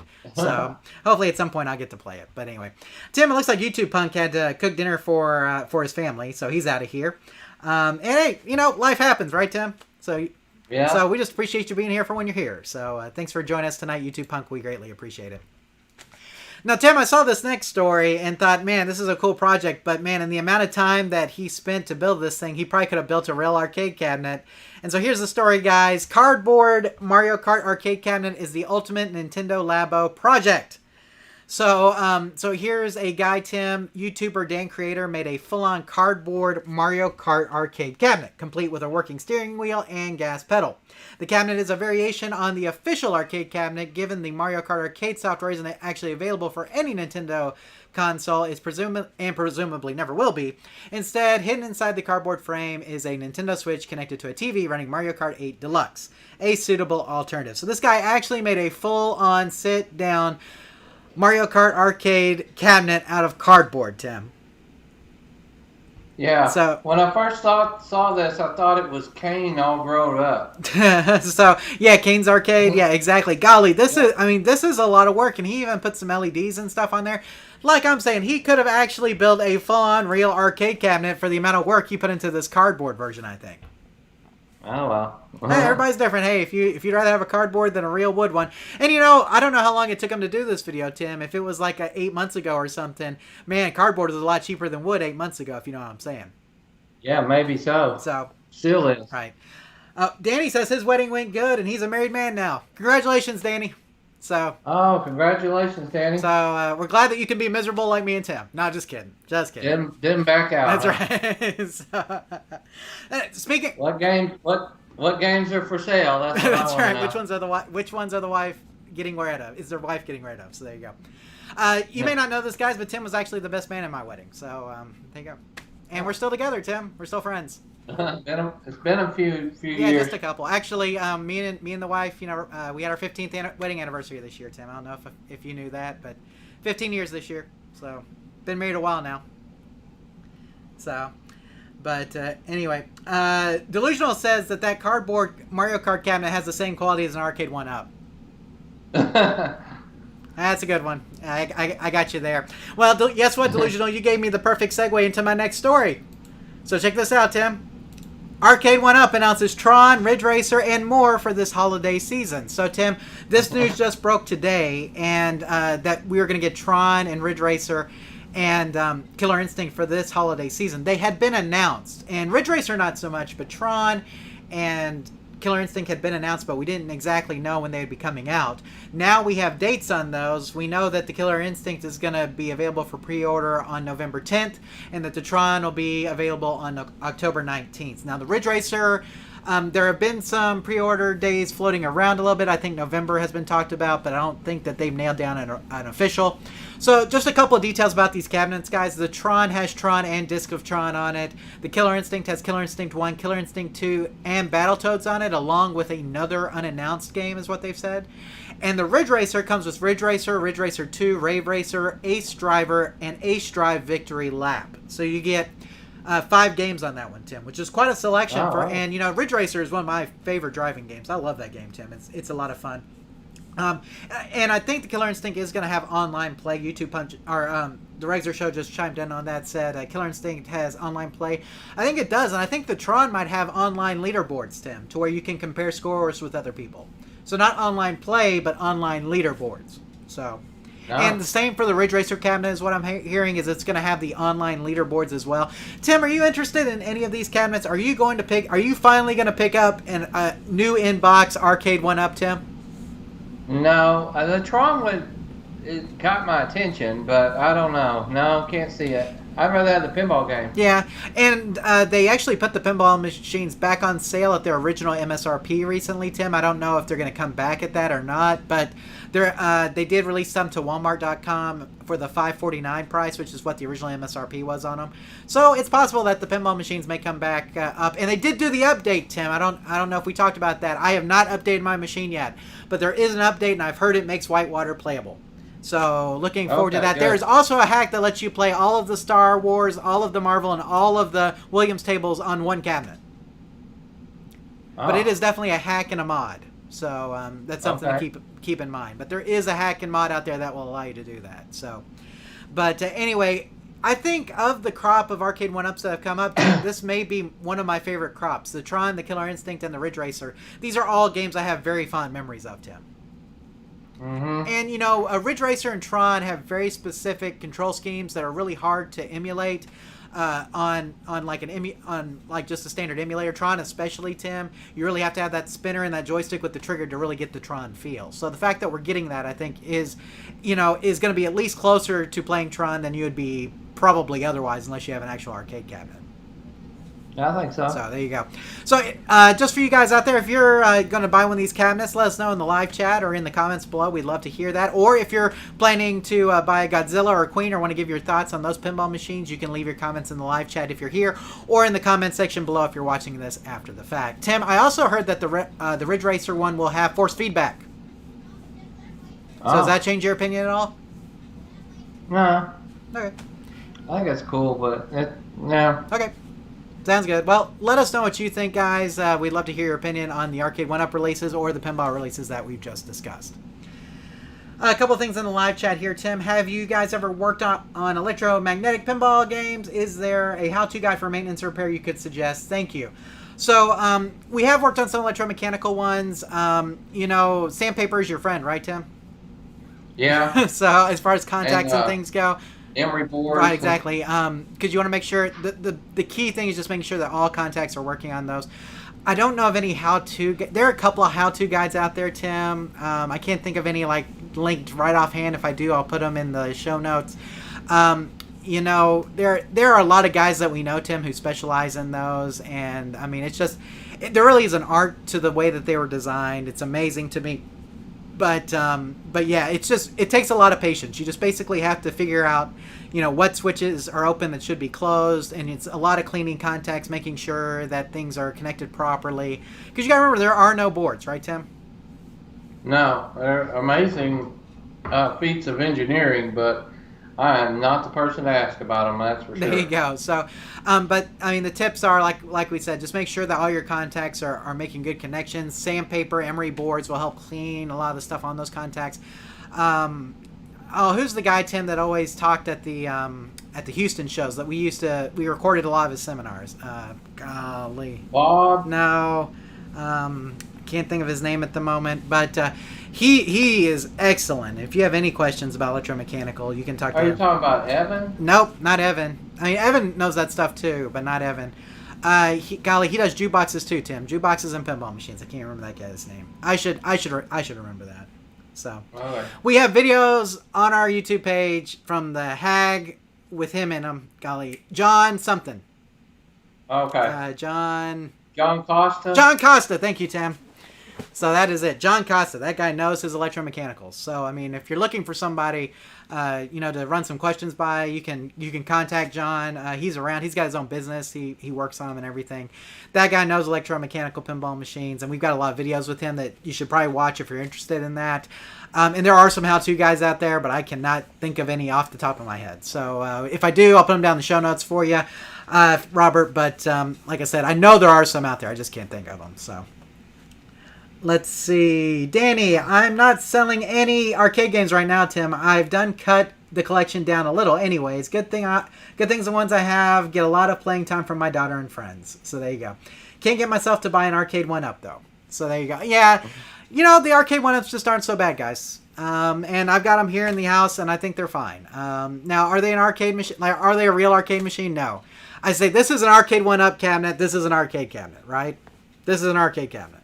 I mean, there's a distinction, but for most people, I think they're perfectly happy playing the arcade 1-Ups, and that's fine with me too, so there you go. So John Costa, though, was the one that I was thinking of, Tim. Thanks for coming up with that, reminding me. So Oh, you're welcome. okay, I got a couple other news stories, and then we're going to get out of here, Tim. The next one I want to do here is our old friend Billy Mitchell had some news surrounding his little ordeal here, Tim. His old website now debunks his controversial Pac-Man high scores. And this is from Kotaku, Tim. Billy Mitchell, the so-called video game player of the century, appears to have let ownership over his old website, perfectpacman.com, lapse some years ago. Now, someone else has commandeered the domain and is using it to publish a multi-part investigation into the oft-questioned legitimacy of Mitchell's world record Pac-Man scores. Kotaku received a tip from Walter C. that he acquired Mitchell's old domain name and is now dedicating it toward uncovering the truth. So, Tim, I have I think this is interesting, but we had some comments on this on Facebook saying that the people who are involved with this uncovering and the new website may not be the best people. So they, so I don't know. I mean, I think the premise is really interesting. The fact that they want to kind of reveal some of the stuff and put some evidence on here about Billy Mitchell's high scores and stuff like that. I think that is very honorable.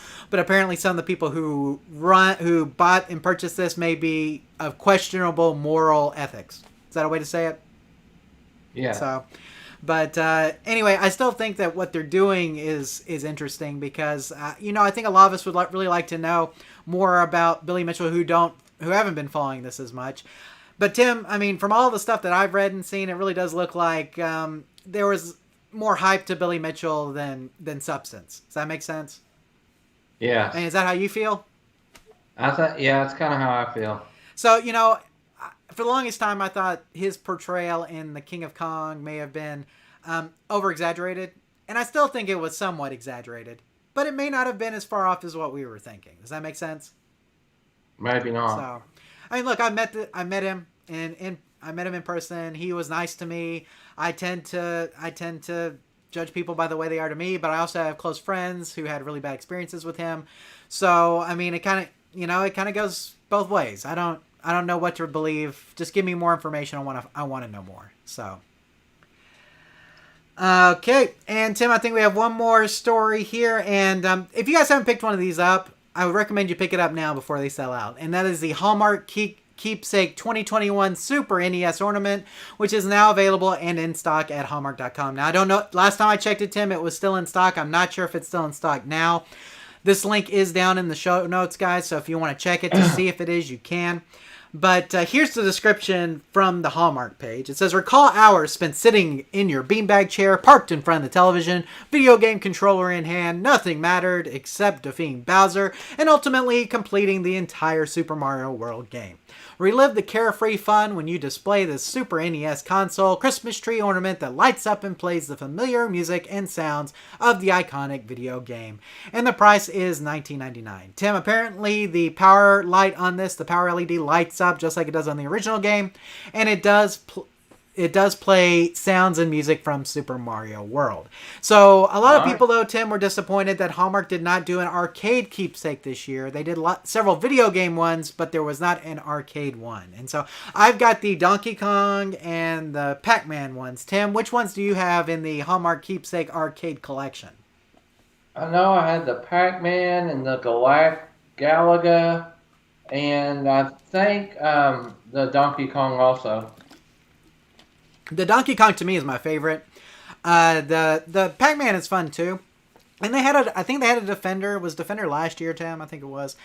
They've had several others, and sometimes I wish I would have picked them up. But and they are worth more now because they're limited runs. So it's like once they're gone, they're gone. They don't make them again. But at the same time, it's kind of like I think the two that I have are the two that I like the most, and I don't really need the rest of them. Does that make sense?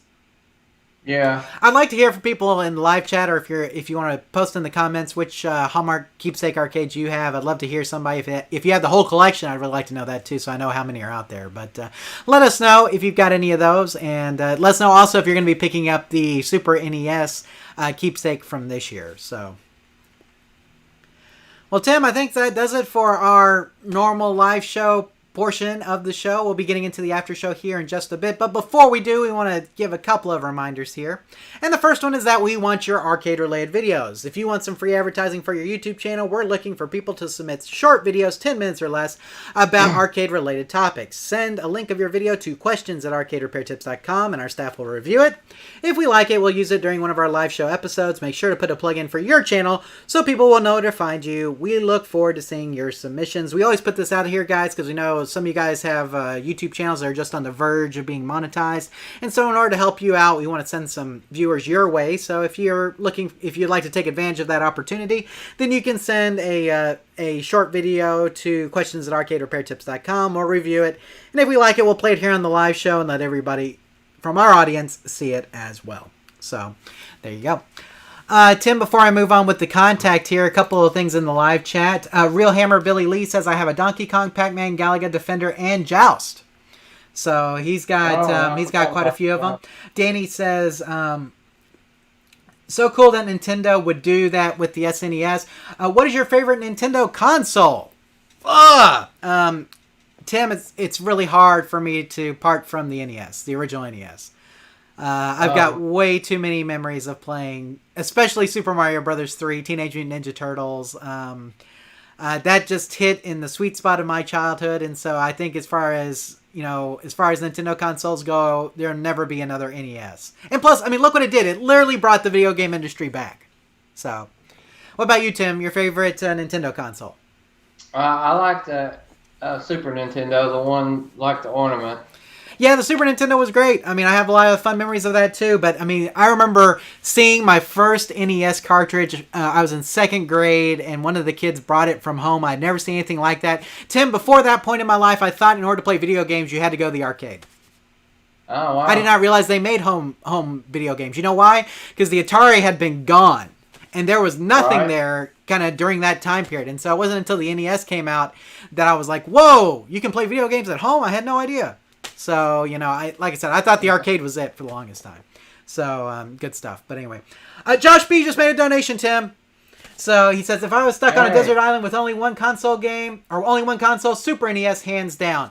Now, Tim, that's a different question. If I was stuck on a desert island with only one video game system, I may go Super Nintendo. But as far as the one that I have the best memories of, it's the NES. Does that make sense? Yeah, you know my favorite game? Which one? Donkey Kong Country. Donkey Kong Country is a good game, Tim. So, I've got Donkey Kong Country 1, 2, and 3 for the Super NES. Yeah. So, I love that game. It's a good game. And they made a new one for the Wii U and the Switch, Tim. Tropical Freeze. I have not. So. I didn't play that yet. Yep, it's out there. So, good stuff. But let's see. Josh says, if I was on a desert island, I'd pick the Super NES, but I guess I wouldn't have electricity.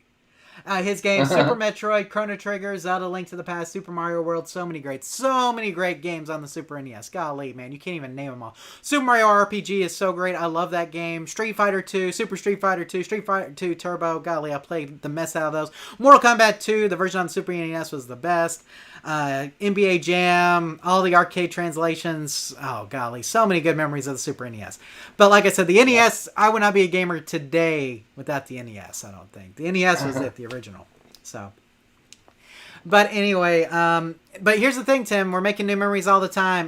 We have 2 Switch consoles in my house. I have a regular Switch and a Switch Lite. And me and my daughter play the Nintendo Switch, at least 3 or 4 times a week. And so... we're making new Nintendo memories with the Nintendo Switch. And I got to tell you, it's a great console. If you guys just dig good family-friendly games, you can't beat the Switch. So, good stuff. Okay, Tim, let's get into our contact information here real quick. And we want to remind you that you can get a hold of us at questions@arcaderepairtips.com, questions@arcaderepairtips.com. If you'd like it mentioned on the live show, be sure to put live show in the subject line and we'll mention it here on the show. But otherwise, we'll get around to it when we get a chance, and that's questions@arcaderepairtips.com. We also have our YouTube page at youtube.arcaderepairtips.com. If you're watching this live or watching the recorded version, you know that, but you may be listening to this on the podcast feed, and if you are, make sure you go to youtube.arcaderepairtips.com to view the video from this live show. And we try to cover all comments from the previous live show on the next episode. So any comments that are left here on this episode, guys, we'll try to cover in episode 57 in November, Tim. We're almost out of 2021, believe it or not. So... but looking forward to doing another live show next month, and we'll try to cover any questions you have then. So again, youtube.arcaderepairtips.com if you'd like to leave comments on the video. And then, guys, we have our podcast email. It goes to Eric and Rusty at podcast@arcaderepairtips.com. I talked to Eric, Tim, but I really didn't talk to him about the podcast. We just kind of talked about some other things. So I need to get with him about the podcast at some point. Hopefully I will. Hopefully they're still checking that email too. But if you'd like to reach them, podcast@arcaderepairtips.com. But we also have our podcast iTunes page and Stitcher Radio pages, Tim. And now the podcast feeds feature audio from this live show, they also feature audio for the interviews podcast. They also feature any audio that Eric and Rusty decide to send to me. So it's kind of like a 3-pronged podcast feed now that has the interviews podcast, the live show audio, and it also has anything that Eric and Rusty contribute. But you can go to itunes.arcaderepairtips.com to subscribe if you've got an iOS device, or you can go to stitcher.arcaderepairtips.com if you'd like to listen to it on Stitcher Radio. But Tim, if you just search for Arcade Repair Tips on your podcatcher of choice, you will find the Arcade Repair Tips podcast feed. So be sure to do that, subscribe, and leave us a review on iTunes or Stitcher if you get a chance. We'd love to hear your feedback. 5-star reviews are always welcome. And if you have some areas that need to be improved, email me, Jonathan@arcaderepairtips.com. Let me know what needs to be improved, and we'll try to do that going forward. So, and then Tim, we have our social media pages. We have our Facebook page, which was bad for 7 hours this month, but is working otherwise, at facebook.arcaderepairtips.com, facebook.arcaderepairtips.com. And we want to thank the great Mark for posting all of the great stuff that he posts on the Facebook feed. Tim, Mark is responsible for most of our pinball content, so we want to thank Mark especially for that and for other news that he posts as well. And then we have our Twitter feed at twitter.arcaderepairtips.com, twitter.arcaderepairtips.com. And we want to remind you that you can send in questions via those outlets as well. You can leave it on our Facebook page or just reply to @arcaderepair on Twitter, and we'll try to help you out with any questions you may have. So let's cover it all again. Questions@arcaderepairtips.com to email us, youtube.arcaderepairtips.com to watch our content, iTunes.arcaderepairtips.com for iOS devices or to leave us a review, Stitcher.arcaderepairtips.com to listen to it on Stitcher Radio, Facebook.arcaderepairtips.com for our social media Facebook page, and Twitter.arcaderepairtips.com for our Twitter feed. Tim, that does it for episode 56 until we get to the live show here in about 5 minutes. So, Tim, do you have anything that you'd like to tease in the live show? Anything you'd like to cover? Are you going to tell us more about your arcade repair exploits in the after show, Tim? Yeah, we'll probably talk about some games I've been working on and repairing, and we'll probably go into some of that, some luck and no luck I've had. Well, we always like to hear both sides of the luck coin, Tim, whether you're lucky or unlucky. So I'd love to hear more about that. And if you'd like to hear more about that, make sure you tune in for the after show that happens right after the live show, Tim. And if you're watching this on YouTube, just wait about 5 minutes and then we'll get right into it. Or if you're listening to this on the podcast feed, just make sure you go check out the video and fast forward past the first part, and you can get directly to the after show there. So, Tim, I'm going to be talking about some of the different shows I've been watching. I've been watching a lot of shows, not as many movies this month. Last month I kind of went crazy on the movies. This month doing more of the TV show thing, so we'll talk about some of those. We'll talk about the MLB postseason, Tim, including the games that are happening tonight. We'll talk about some college football games that are happening. There's one big one this weekend that makes you and me rivals in a lot of cases, Tim. We'll talk about that. Right. We got NHL. We got NBA coming up pretty soon. NFL going on for sports. We got investment talk like we always have. We're going to talk about Halloween, any plans that we may have, all that kind of stuff in the after show. Remember, the after show, guys, arcade repair questions welcome, but any topic goes. So make sure you come and join us for that if you're interested. Tim, other than that, I think we're going to get out of here. Danny says he's been playing some Wii lately with his daughter and a little bit of Guitar Hero. The Wii is still a great console, and I love my Wii, Tim. I pre-ordered mine, bought it on day one, and it's the little console that could, man. A lot of great Wii memories, and I can't say it's my favorite Nintendo console, but it really did have some good games and fun, different experiences for sure. So, Tim, any memories of the Wii before we go? Oh, yeah. I remember us playing all night long. We playing tennis to raise money. Yeah, so that's when we did Extra Life. We did Extra Life that one year. We basically played Wii tennis most of the early morning hours, if I remember correctly. So yeah, physical activity will keep you going during those early morning hours. I don't see how the guys who do like the standard Xbox gaming can do it for that long, because that's a long time, guys, just to sit in one place, even for me. So, but good Wii memories, great console from Nintendo. But guys, otherwise, we're out of here for the live show. We hope that you guys all have a great month here. Have a great Halloween, Tim. We'll see you on the other side of Halloween. We want to find out what all you did, what you dressed up as. Be sure to come back, join us for the live show next month, and tell us for episode 57. Tim, anything else you want to say before we head out? No, thank you guys for watching, and hope that some of you can stick around. Absolutely. After show right after this. But this wraps it up for episode 57 of the live show for October 21. We want to thank all of you guys for joining us. And remember, here at Arcade Repair Tips, when we fix the game, You play the game. Take care, All right, everybody, and we'll see you either in the after show or we'll see you next month for episode 57. Take care, guys.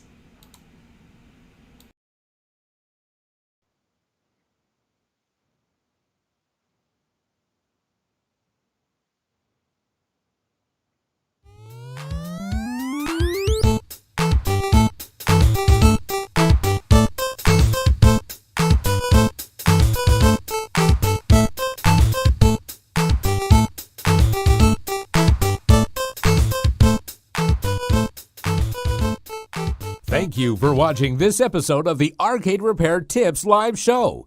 All of our past episodes are available on our website at arcaderepairtips.com or on our YouTube page. This show is intended for entertainment and educational purposes only. Please consult a professional before attempting to repair any coin-operated machines yourself. The preceding program is a Varcade Entertainment production.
And we're back.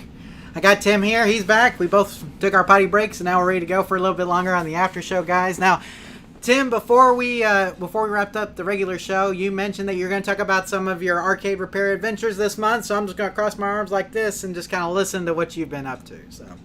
Okay. Well, having a couple weeks off, I needed to get some stuff done around here, but I had a guy that had asked me about doing some repairs, and he said he had a couple driving games he was having some issues with. So I went out to his house, and he had about 15 games. He has 2 skee balls and some newer games, a pretty good mix, but he had a San Francisco Russia Rock Alcatraz edition, and I thought all it would do was it just starts up and the steering wheel moves, kind of goes and calibrates. I thought that it probably was and then it'll reset after about a minute of that or less. And then it does the same thing and it resets. So initially I thought maybe it was a power supply, but I checked everything and everything was good and no problems. I turned it down just a little bit and then it wouldn't come on at all. So, then I turned it back up. I got back to the same thing, got my voltages right.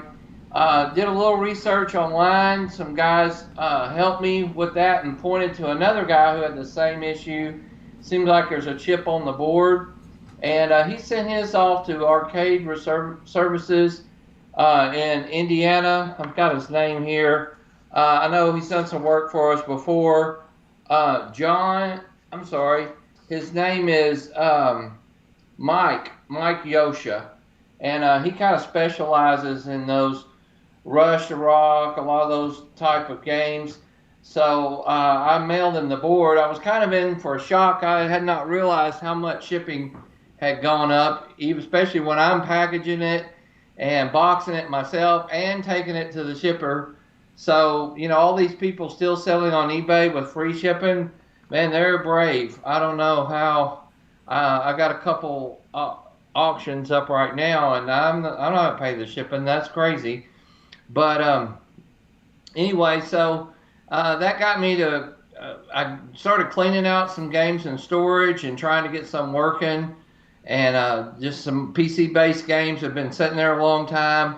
By this time, the batteries have failed, and I'm having to re-put new batteries in them, load the CMOS up again, and trying to get them working. Had some success so far. Yeah, and you mentioned, I think in the regular show, Tim, that you're selling a couple of those parts. So what all do you have for sale on eBay right now, for those who may be looking? Right now, I have Cruis'n USA. I have a Guitar Hero. I got the PC working. I have all the boards and everything, pretty much all the wiring and everything, except for guitars and a monitor. And it was a game that was being destroyed, even though it was mostly working at the time. So I took the stuff out of it years ago, put it in storage, and just now got around to getting it all going and stuff again. And then I have, if you've ever seen our really old videos or our old website, my Slick Stick control panel, I finally decided it was just collecting so much dust. In fact, it took me a pretty good while just to clean the dirt off of it, that it was such a shame that somebody could be using that and making their own cabinet or main. So I put both of those up for sale. Now I've got to ship them, and they're too, especially that Slick Stick is a very big, heavy item that I'm going to have to package up and get ready to ship. Absolutely, Tim. Yeah, it's gonna be interesting. Now, you and me also shot a video, a sponsored video that I'm working on editing, and hopefully we can release before the month's out. And we'll talk more about that after it comes out, and we'll kind of discuss that. But we basically spent about 8 hours on a Tuesday doing all that, right, Tim? Yeah, it was my free time, but I know you had to take off work, so I appreciate you doing that. But it was I think a real interesting video. And I'm pretty excited for when it comes out and we can release it.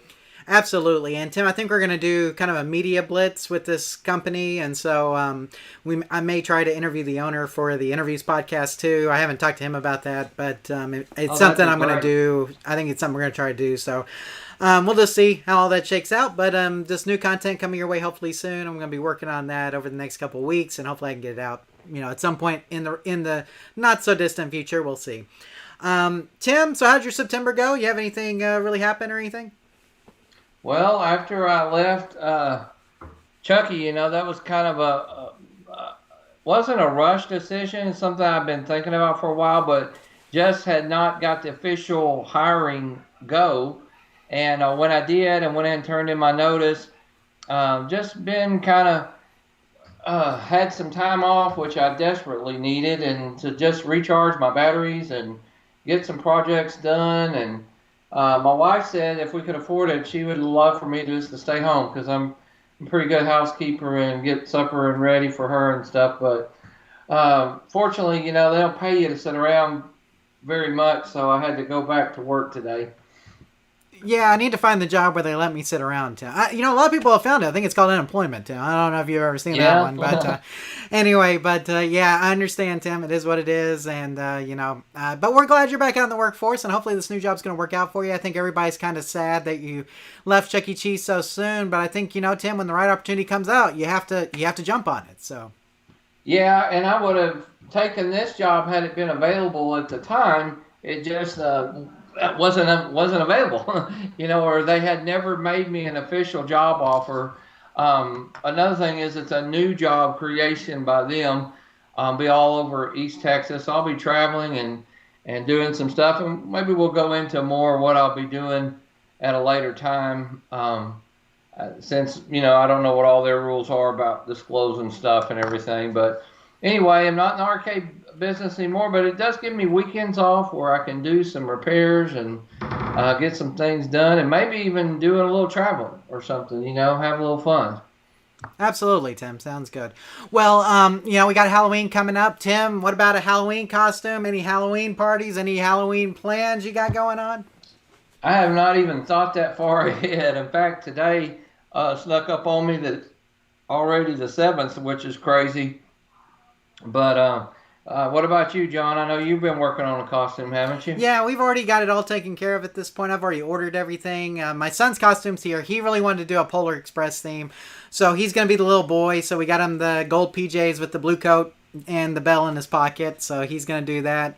And I've got the full-on conductor outfit that's coming, complete with real glasses, Tim. I ordered me some real spectacles that I can wear with my prescription. So wow. So I'm going to be decked out in Polar Express. I can work on my Tom Hanks, I guess. Yeah. So, are you coming?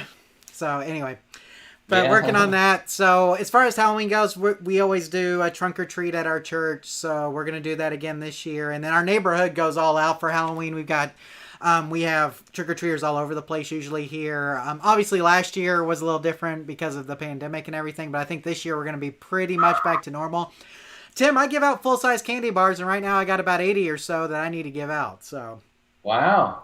I don't know. I'll go over to your house then. Yeah, I think I may end up buying more. The thing is I don't know how many to expect. Literally, in the past, we've gotten like 400 trick-or-treaters. I don't know how many we're going to have this year, though, just because of the pandemic and everything. So I bought less candy. I'm rethinking my decision every day. So I think that this is going to be the year where everybody goes back out again. I think that they feel like if they keep their distance and wear a costume, which a lot of times involves a mask, you're not all in one big group too much. Maybe some of the places still might not. I don't know. I say here in Texas it's going to be a big holiday if the weather's good. Yeah, Tim, from what I've heard so far, I think it's going to be cold. So you may want to dress as something warm. Maybe, I don't know, a Sasquatch or something for you, Tim. Just bust out a nice, yeah, exactly, a nice Bigfoot costume or something like that. That one always keeps you nice and warm. But, that's the thing about Halloween around here, Tim. Like we kind of talked about the weather at the beginning of the show, where sometimes it's hot, sometimes it's cold. So you just never know on Halloween, so. But anyway, so my September was good. I mean, I can't remember much of what we did. It just kind of seemed to fly by pretty quickly. But, just getting ready for the holidays. The holidays are getting here, and you know, Tim, this is the time of year here where things just start moving at like lightning speed. Between like Halloween and the first of next year, we're just going to be busy all the time. I'm fussing at my dog just a second. Oh, okay. He's over here looking at my sit-down cocktail like it's a treat. No. Better not. So is that room that you're in? Is that his room? I thought that was your room. It's my room, but I got the door open because it's a little stuffy in here, and I didn't want to turn on the air. But he kind of came in here and checking everything out. Gotcha. Don't you do it. So, Tim, have you been doing anything with investments or anything like that? Have you pretty much just sat on what you had, or what's going on? Well, I had a little more time to do a little research and stuff. I bought a few, sold a few, made a little bit of money, but not nothing to speak of. But I did jump on the SHIB train about a week ago. So I'm a Shibanaire or whatever. You know, I bought a million stocks. And that crazy thing has already about tripled in price. But, of course, you know, we're talking about $12, $13. But kind of fun to play with that and kind of see where that one goes. What about you? You know, I pretty much sat. I haven't really researched or done anything. Just been kind of sitting still. With the market so volatile right now, Tim, you know, and we got this inflation going on and everything. And it's just really tough right now. You know, one of the things they were talking about on the radio today is shrinkflation. You know what shrinkflation is? Shrinkflation is when you pay the same price for something, but you get less of it. So, like, you go to the store to buy toilet... or you go to the store to buy toilet paper, and you get, like, 2 less rolls, but you pay the same price. Yeah. And so now it seems like that's kind of the state of the economy that we're in. Inflation/shrinkflation, where it's just like the price of everything is going up. And, you know, Tim, what are all these boats doing out off the coast of California? I mean, I understand unions and everything, but you think we could get these things unloaded, you know? Yeah, I don't know if it's just politics involved or if it's, you know, if we're really are facing that big a shortage. I don't know. It's just... something's very strange. It just feels like a weird time to be in. Absolutely. So I don't know what's going to happen with the economy, Tim. And as you know, I don't know means don't invest. So, you know, that's always my thing. It's like, you know, I think most people, you know, this is the reason why the stock market's down is because we're all kind of holding our breath trying to figure out which way it's going to go up or down. And with that in mind, I'm holding my breath along with everybody else. So it is what it is. But anyway, Tim, I did look up... kind of transitioning to sports, I did look up the Thursday night football game. It is on Prime Video, Tim, if you want to watch it. And it is the Rams versus the Seahawks tonight. I saw that, yeah. So, it'll be a pretty good game. Yeah, so if you guys are watching football, I think does it start at 8? Or it starts at 7? Maybe it started at 7. I can't see. What time did it start? 7:20. So it just kicked off, right? Exactly. Which is why we probably lost half or more of our audience, Tim. They're all went to watch the football game. Don't blame you guys. So, Daniel, are you playing fantasy football, John? You know, I'm not playing this year, Tim. You know, I didn't set up the league, and nobody even emailed me to do it. So I figured everybody else was busy too. What about you? My league joined. I'm 2-2 so far. I didn't get a good quarterback. It seems like it's really hurt me. Depending on how a league scores, it's having a bad quarterback can definitely affect you. So. Well, I got Jared Goff and Kirk Cousins. Kirk Cousins has actually played pretty good. Gotcha. So Danny's still here, though, Tim. He says he's been on vacation for a week now, and he has to go back to work tomorrow. Got to make that money, though. Pay the bills and work on arcade projects, right, Tim? Yeah, I'm definitely getting lazy over here. Yeah, I understand. You know, when you're off work for a while, man, it's nice. It's like, man, I can actually get stuff done, right? Yeah. Today I was actually in a 3-hour Microsoft training. Doesn't that sound like fun? Yeah, that's kind of what I did today for 8 hours. Yeah. So tomorrow I have another 3-hour Microsoft training. So you know, that's the life of an IT guy, Tim. You got to keep up with the latest and greatest, you know. So this is for a new certification I'm trying to get. So. Oh, nice. But anyway, let's see. Danny says, yeah, prices going up and getting less for people makes no sense, really.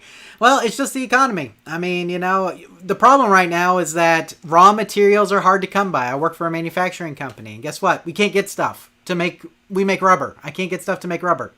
Okay? Right. I talked to a good friend of mine. She works for a company that makes industrial grease. They have chemists and things like that. They mix it all. And they can't find the materials to make the industrial grease. Well, if you can't get rubber and you can't get grease, and you can't get a lot of things, you know what I'm saying? Right. So, I mean, it is what it is, supply and demand. And part of it is that overseas, Tim, they're still dealing pretty hard with the coronavirus. And so a lot of times these factories that would normally have 3 or 4 shifts running, they may be switching off shifts, so that they're not exposing too many people at one time, which means they're only producing maybe a quarter or half of what they normally would. So makes a difference. So Yeah, it does. Dragon Punch Dave, what are you guys watching? Recently watched the Squid Game on Netflix. So here's the deal, Tim. I keep hearing about the Squid Game. I have not watched it. I know it's subtitled in Korean, but I have not watched it. Have you seen the Squid Game? We'll jump right to that real quick. I haven't even heard of it, but I haven't been on TV much. 2 words, subtitled in Korean. Okay. But, I mean, that's all I know about it. I don't know anything else. I have heard it is excellent. Once you start watching it, you can't stop. So Okay. So I will put it on my list, but subtitled in Korean to me is a tough sell. But apparently people don't care. They really like it. So we'll see. Dragon Punch Dave likes it, so maybe we'll like it too. Okay. I'll pivot back to sports for a second, Tim. MLB postseason. So the last 2 days we had wild card games. The first game was Boston versus the Yankees, and Boston won. Good for Boston. I didn't really have a dog in that hunt, Tim. A lot of 2 guys on the Yankees were former Rangers earlier in the year, so I was kind of rooting for them. But at the same time, man, I've always been kind of a fan of Boston, so I'm glad that they moved on. Last night it was the Cardinals versus the Dodgers, and I was rooting hard for the Dodgers. I am not a Cardinals fan. My next door neighbor, he loves them. But I am not a Cardinals fan at all, Tim. I wanted the Dodgers to win. They pulled it out in a walk-off 3-run home run. It was awesome. Good for the Dodgers. And they're still the favorites to win the World Series, even though they're a wild card going in, Tim, which is interesting. So That is interesting. if you look at odds, though, they are the favorites. So and then today was the Astros and White Sox, which that game should be over. I don't know who won. And then tonight was the other American League Series between the Rays and Boston. So we'll see what happens. I like watching baseball. We'll be watching it very closely. College football, Tim. Big game this weekend between OU and Texas. And as any of you guys know, I'm on the Texas side and Tim's on the OU side. So this is the one time of year where we root against each other. Doesn't happen very often, but this year it will. So, Tim, any predictions for the OU-Texas game? I'm predicting a close game. It seems like last year was like that too, that they are a lot more evenly matched. It's either like Oklahoma comes in and scoring 80 points a game, or Texas just has the awesome defense and they're going to put a stop to it. But this one just seems like, to me, could be a good tight game. I don't know. We'll see. Yeah, we'll see, Tim. Sometimes you and me have been known to make wagers over this game. We haven't discussed that yet, but that may change. Just saying. So we'll see what happens on Saturday. So anyway. Okay, we might have to do something for the next live show. Maybe that would there you go. I have to wear an OU shirt for the next live show. Is that what you're saying? Yeah, I'll wear a Texas shirt. How about that? Okay, we'll do that. Now you got to get. I'll get you a shirt. You give me the shirt. Whoever loses, the winner has to buy the shirt. Because I'm not going to make you buy a shirt. Well, no. I'm talking about you got to wear the Texas shirt. You have Texas shirt? Yeah, I got one of those. Okay, I think I do not have an OU shirt. I'll get an OU shirt. If I'll get you one. You don't have to. I was about to say I'll get an OU shirt if you win. So that'll be it. That'll be it. So there you go. So whichever team loses, the other person has to wear the other team's shirt for the next live show. I like that. Just remind me. Right. Just remind me, or I'll remind you. So. Okay. NFL season, Tim. Cowboys doing all right so far. We're big Cowboys fans around here. We're very close to the Dallas area, as you guys know. So good to see that. Well, I got a question there, Jonathan. Even though, we know and about half of America loves or hates the Cowboys, so we won't have to get in a big discussion there. But what did you think about Jalen Smith getting cut? So, Jalen Smith, that was a big news story, Tim, when they released him. Look, all props to Jalen Smith for coming back from an injury a lot of people didn't think he could come back from, and getting back to a professional playing level. In 2018, Tim, he was an NFL player. You know what I'm saying? But since that time, he has not gotten back to that level, in my opinion. And now we have more options on our defense than we did. So I think this is, to be honest with you, I think that they could have cut him at the beginning of the season, and that would have been fine. And they just said to themselves, hey, we're paying this guy a lot of money. Let's see how he works out and see if he fits into this defense. And Tim, the honest truth is that he doesn't fit into this defensive alignment that Dan Quinn has set up. Right. So that's my hot take. What's yours? Yeah, I'm kind of the same way. He's back up to speed. The problem is they're not looking for a speedy linebacker. They're looking for somebody to get in there and stop the run. That can cover good enough, but it's kind of like you said, the defense has improved a lot, but it's just a different style defense. And he really has a hard time. Even on the field, it's kind of like he's lost. Like he doesn't really know. He's always coming in as that third and fourth tackler, but it's like you got to be that first guy making the hit. So I don't know, but the good thing I like is that he's going to get paid. He's going to get paid this year, and is it next year too? I think so. I think that's what his contract runs through. And so he gets paid, and I'm sure somebody will pick him up. Has he gotten picked up yet? I have no idea, but I think you're right. Somebody will pick him up because he will fit well in a different defensive alignment. He just doesn't fit in our defensive alignment. That's what it comes down to. So props to him for, like I said, coming back from an injury nobody thought he could come back from, getting back to being an NFL level player. And Tim, he's not a bad player. He's not as good as he was in 2018 when he had that breakout season, but he still will fit somewhere. He just doesn't fit in our current defensive alignment. Like you said, we're not looking for that speedy guy. We're looking for we need the powerhouse linebacker. So. Oh, it says the Green Bay Packers picked him up. Oh, there you go. So you heard it here second. But Green Bay Packers pick up Jalen Smith. So good for him. He'll probably fit in well there, Tim. So. Let's see. Dragon Punch Dave says that the Squid Game is dubbed in English. I have heard that it is dubbed, but I've also heard you should not watch it with the dub. That you're better off watching it subtitled. That is what I've heard, Dragon Punch Dave. Do what you will with that. Danny says, I just heard last night from someone that is really good, and I've seen it on there, but haven't watched it yet. He's talking about Squid Game, Tim. Delusional's back, and he said, what did he miss? You missed the entire end of the regular show, and now we're already into the after show, Delusional, but thanks for being here. Tell us what TV shows you're watching while you're here. So, Tim, NHL and NBA are starting soon. I noticed somebody in the live chat says the NHL preseason, they are watching that. I've been watching a little bit of that as well. I'm a big Stars fan, as you guys know. Again, really close to the Dallas area here, so hoping the Stars to do well this year. Tim, I want to make it to a Stars game. You know how long it's been since I've been to a Stars game? More than a decade. Oh, wow. Probably me, too. Yeah, so why don't we go to a Stars game? Yeah, you know what? The thing is, though, getting tickets to Stars games is hard. They have a huge following here. And they are packed almost every game. I mean, we can get them up in the nosebleeds, but I like getting at least halfway decent seats. So we may have to pull the trigger and go to a Stars game one weekend, Tim. Because I'm a big Stars fan, want to see that. And, guys, the Mavericks are going to be awesome this year. I just feel it. Coaching changes, general manager changes. Jason Kidd, Tim, is our new manager. I don't know if you knew that. Yeah. Our coach. So, Rick Carlisle's out. Jason Kidd is in. And I'm hoping that between Doncic and Porzingis and all the guys, he can get them motivated to play. Tim, there's no doubt that the Mavericks have tons of talent. And hopefully Kidd can bring all that talent, make it work together. And I'm looking forward to a very exciting year. They're having a preseason game tonight, I think. Yeah, I think it was last night. Yeah, or last night was the last night. So, I mean, they're already in preseason now, but I'm going to be very excited to watch this team going forward. Good stuff, good stuff. Okay, let's shift over to TV shows, movies, and what we've been watching. Just a couple announcements, guys. Black Widow is now available on Disney+. It came out yesterday. There's no additional fee now for you to watch it. There was an additional fee. They had it on the, what do they call that thing? The prefer, whatever it is, the thing where you have to... Premier Access. They had on Premier Access where you had to pay the extra $30. That is now gone. You can watch Black Widow with your standard Disney Plus subscription. Don't have to pay any more for that. So, Tim, AT&T is shutting down the Watch TV app, which a lot of you guys are probably like, what? But for Yeah. you guys who don't know about it, I was using the Watch TV app for a long time.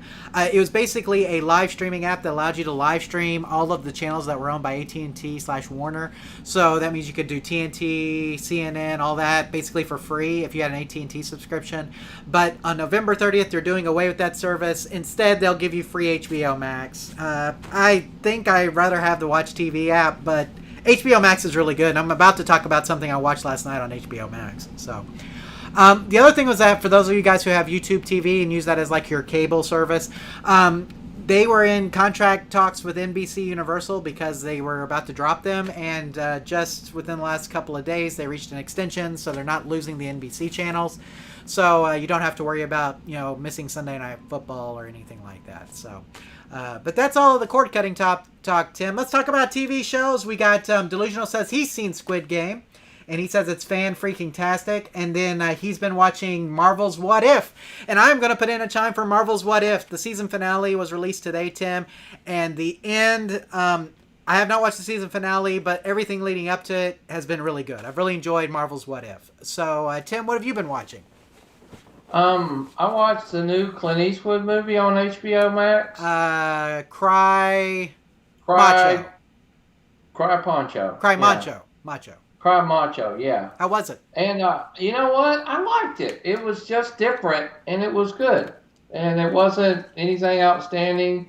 Not going to win an Academy Award or nothing, but I liked it. It has some really good stuff. Now, there was another movie that was supposed to be scary. I was trying to look it up. It was on HBO. Malignant. Yes, Malignant. And I watched. This has not happened in a long time. I watched about 10 minutes and turned it off. Wow. So Normally, I'll even watch a bad movie all the way to the end just because I'm already watching it. It's not going to cost me anything extra to turn it off. That was so bad, I turned it off. So, Tim, I think it's been a long time since you've given something a thumbs down. So Malignant gets a thumbs down from Tim. Just stupid. I did not like it at all. Wow. Like I said, it's Nothing like the previews. Nothing. Just horrible. I don't know. If anybody liked it, I'm sorry, but it just was not just horrible. golly. So Malignant, thumbs down from Tim. Don't watch it. Yeah. Okay. Are you caught up on Evil? I know you said you were continuing to watch that. No, like I said, I have been working and doing some stuff, and I just have not. I have been watching HGTV, like home improvement shows, thinking about stuff I want to do around here or have done eventually. And I just get in one of those kicks. I just start watching Love It or List It. I like the new one where they basically go in and fix people's mess ups. And and I just start watching those shows. I'm just mesmerized by them. And I also like My Lottery Dream House is also one of my favorites. So if you're talking HGTV, Tim, I got two shows that you definitely need to watch. Okay, that are my personal favorites. Beachfront Bargain Hunt. Yeah. That's my favorite because one of these days I'm going to have a beach house, just a matter of when. And the second one, Restoring Galveston. Okay. So it is actually about these people in Galveston that restore homes. Tim, they don't just restore homes. They totally rebuild them. Not tear them down, rebuild them. They literally restore them. They will lift a house off its foundation and rebuild it underneath the house. It's cool. You talk about people who like put some walls up, put some new paint on, put a backsplash on. No, these people will literally rip apart a house to the bones and rebuild it from scratch. And it's hard with the code there and how they have to do it. It's all historic, so they have to do it. Yeah, it is amazing. Yeah. Their work is incredible. I've never seen anything. I've never seen another show where they go to such great lengths to restore homes. So I agree. But those two are my favorite HGTV shows. Delusional says Black Widow seemed boring to me. I started watching it yesterday while I was working on the arcade stuff. Nothing jumped out so far. It's meh. Will it get better? Anyone seen it? I have not seen it yet, Tim. I was waiting for it to come out on Disney Plus where I didn't have to pay for it. So I will watch it here probably within the next week or so just because I've been wanting to see it. But, it doesn't surprise me that it's kind of meh just because, it didn't seem like it... it's kind of a filler Marvel movie. So... anything else, Tim? No. Okay. Let me talk about mine then real quick. We have rediscovered at my house the Addams Family from 2019, Tim, the computer generated one. Okay. We watched the Addams Family 2, which came out, and the kids weren't really fans of that one, but then we watched the first one. They really liked that one. So we just keep watching the first one over and over again from 2019. Really like that. Been watching Ted Lasso on Apple TV, Tim, and the season finale is tomorrow night. It is awesome. Love Ted Lasso. You should sign up for Apple TV Plus just because of that show. I'm a big fan of Ted Lasso. Love that show. Been watching AP Bio on Peacock, which is such a ridiculous show. I mean, it is ridiculous. It is literally the most ridiculous show on any streaming service. They come up with these premises that just don't make any sense at all, but they're just awesome like that. So AP Bio is just totally crazy. So I love that show. You do have to sign up for Peacock to watch it, but just pay $5, watch them all in like a month. Tim, this is probably my new favorite show though, and it's on Hulu. Okay. Okay. Steve Martin. Okay. I know what it is. Only Murders in the Building. Martin Short. Right. Okay. Selena Gomez. Yeah. If you like murder mysteries, you should be watching Only Murders in the Building on Hulu. It is fantastic. Okay. And there's a lot of humor in it too, but it is a murder mystery in the truest sense of the word. So, and it is really good. You'll laugh, but you'll also just have fun with it. I mean, it's a really fun show with a great murder plot to go along with it. So, Only Murders in the Building, Hulu. Interesting title. Yeah. Another thing, Doom Patrol, Tim. I've mentioned this before. I'm a huge Doom Patrol fan. It's on HBO Max. Season 3 just came out. They're releasing them week by week, but the first 3 episodes are now available. The thing was, Tim, they left you on a cliffhanger at the end of season 2 because they had to stop shooting because of the pandemic. So the first episode of season 3 kind of wraps everything up and sets us going off into the rest of the season. So I've watched that one. I have not watched past that point, but I'm looking forward. Tim, another show that just does super crazy, weird stuff. And it goes without saying you shouldn't let your kids watch any of these shows. So, okay. But anyway, don't let your kids watch any of these shows. But Doom Patrol, love it. Quirky, fun. Stargirl on the CW, Tim, really liking that. It's got Luke Wilson is in it. And then there's a lot of famous actors in Stargirl. Really like Stargirl on the CW. And it's gotten really good. It started off very slow at the beginning, but it's gotten better. And I already mentioned this one because Delusional mentioned it. What If on Disney Plus is really good. The Marvel series What If. So the last one I'm going to mention is on HBO Max. The first 3 episodes, and it's a documentary about, and I had to look it up because I forgot her name, Gwen Shamblin. Tim, do you know who Gwen Shamblin is? No. So she is the author and founder of a Christian diet program called the Way Down Workshop. I remember that. And so it's a documentary about her and how she founded a church in Nashville, or around Nashville, somewhere in Tennessee, called Remnant Fellowship Church, and how this church was basically a cult, and that she preached a lot about God, Tim, but she didn't believe in the Trinity. Okay. Yeah. Did you get that? Yeah. Okay. So it's basically her entire story. Now, she died in May of this year in a helicopter crash. Oh, wow. So the documentary starts off with that, but it basically talks about how she went from coming out with this like Christian-based, weight loss program to how she kind of converted that into a church and then made that into a cult. Gotcha. And you know me, I'm a sucker for cults. Yeah. So Tim, this has an arcade-related theme in it, though. There's an arcade-related theme in this documentary, and you'll never guess what it is. Oh, what is it? So she marries an actor in 2019 or 2018. I can't remember, one or the other. She marries an actor in 2018. This actor has been in a piece of an advertisement that many of us have probably seen who are big arcade guys. Tim, do you remember a DoorDash ad with a guy and a girl and a whole bunch of Miss Pac-Man cabinets in the background? Yeah. She married that guy. Okay. Okay? She married that guy. So for those of you guys who are arcade fans who have seen that DoorDash magazine ad with the guy and the girl and the Miss Pac-Man in the background, she married that guy. Okay. And it shows that ad in the documentary. What channel is it It's on? on HBO Max, and let me look at the name of it. The name of the documentary is The Way Down. Okay. The first 3 episodes are available now. The last 2 episodes will be available, I think, in the spring. So you'll have to wait after you get past episode 3 for a while.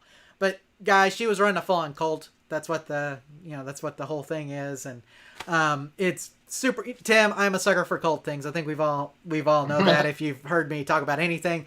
And the fact that this had an arcade-related connection too, I thought was hilarious because it's like I've seen that ad probably a million times. It always gets posted on Facebook groups, forums, and stuff like this. And to know that she married the guy that was in that Jordache ad is amazing. So interesting. I'll have to start watching it. there you go. You should watch it. Let me know what you think. Text me when you watch it for sure. Okay. Okay, I'm done. Yeah, I'm done too. I'm just done, Tim. Now, the next episode is going to be in November, guys. And are we 4 weeks out, Tim? Probably 4 weeks. I think so. Okay. 1, 2, 3, 4. It'll be November the 4th. November the 4th, Tim. So November the 4th, we'll be back with another live show. Hopefully, we'll have a video release between now and then. I make no promises, and maybe after that. But we'll try to have a video release between now and then. A sponsored video released for that. As of right now, we have no plans to change the November 4th date, Tim. Do you have anything on that day? No, sounds good. It'd be better than the week after, probably. Okay. So November 4th looks like it's going to be it for the next live show, guys. We hope that you'll join us then. Send in your questions to questions@arcaderepairtips.com. Hey, if you're watching movies and stuff and you want our TV shows and you want to let us know, just put them down in the thing. If there's something you want us to watch before the next live show, put it down in the comments and let us know. Because I'll watch, I'll give anything a chance, Tim. I may turn it off in 10 minutes like you did with Malignant, but I'll give anything at least a 10-minute chance as far as watching is concerned, and we'll kind of go from there. So, there's a lot of great content right now, Tim. Hey, and you may notice that I've got all these different services that I subscribe to. Tim, I'm on like free trials and deals on all these things, okay? So it's not like I'm paying full price for all this. And I recommend you don't do that either. Sign up for a month. So here's the thing. Tim, the season finale of Ted Lasso is about to happen. It happens tomorrow night, okay? Go sign up for a 1-month trial of Apple TV Plus and watch Ted Lasso. Okay. That'll be your homework for next time. Just watch seasons 1 and 2 and then cancel it. Okay. You'll like it. It's good. So anyway, hope you guys all have a great Halloween, a great October. We'll see you in November. We'll talk about Thanksgiving and what you did on your Halloween, what you dressed up as, and all that good stuff. So thanks for being here tonight, guys. We appreciate you guys. Love you guys. Wouldn't be a show without you guys. So thanks for being here tonight. Hope to see you again soon. Take care. Bye-bye. Bye, everybody.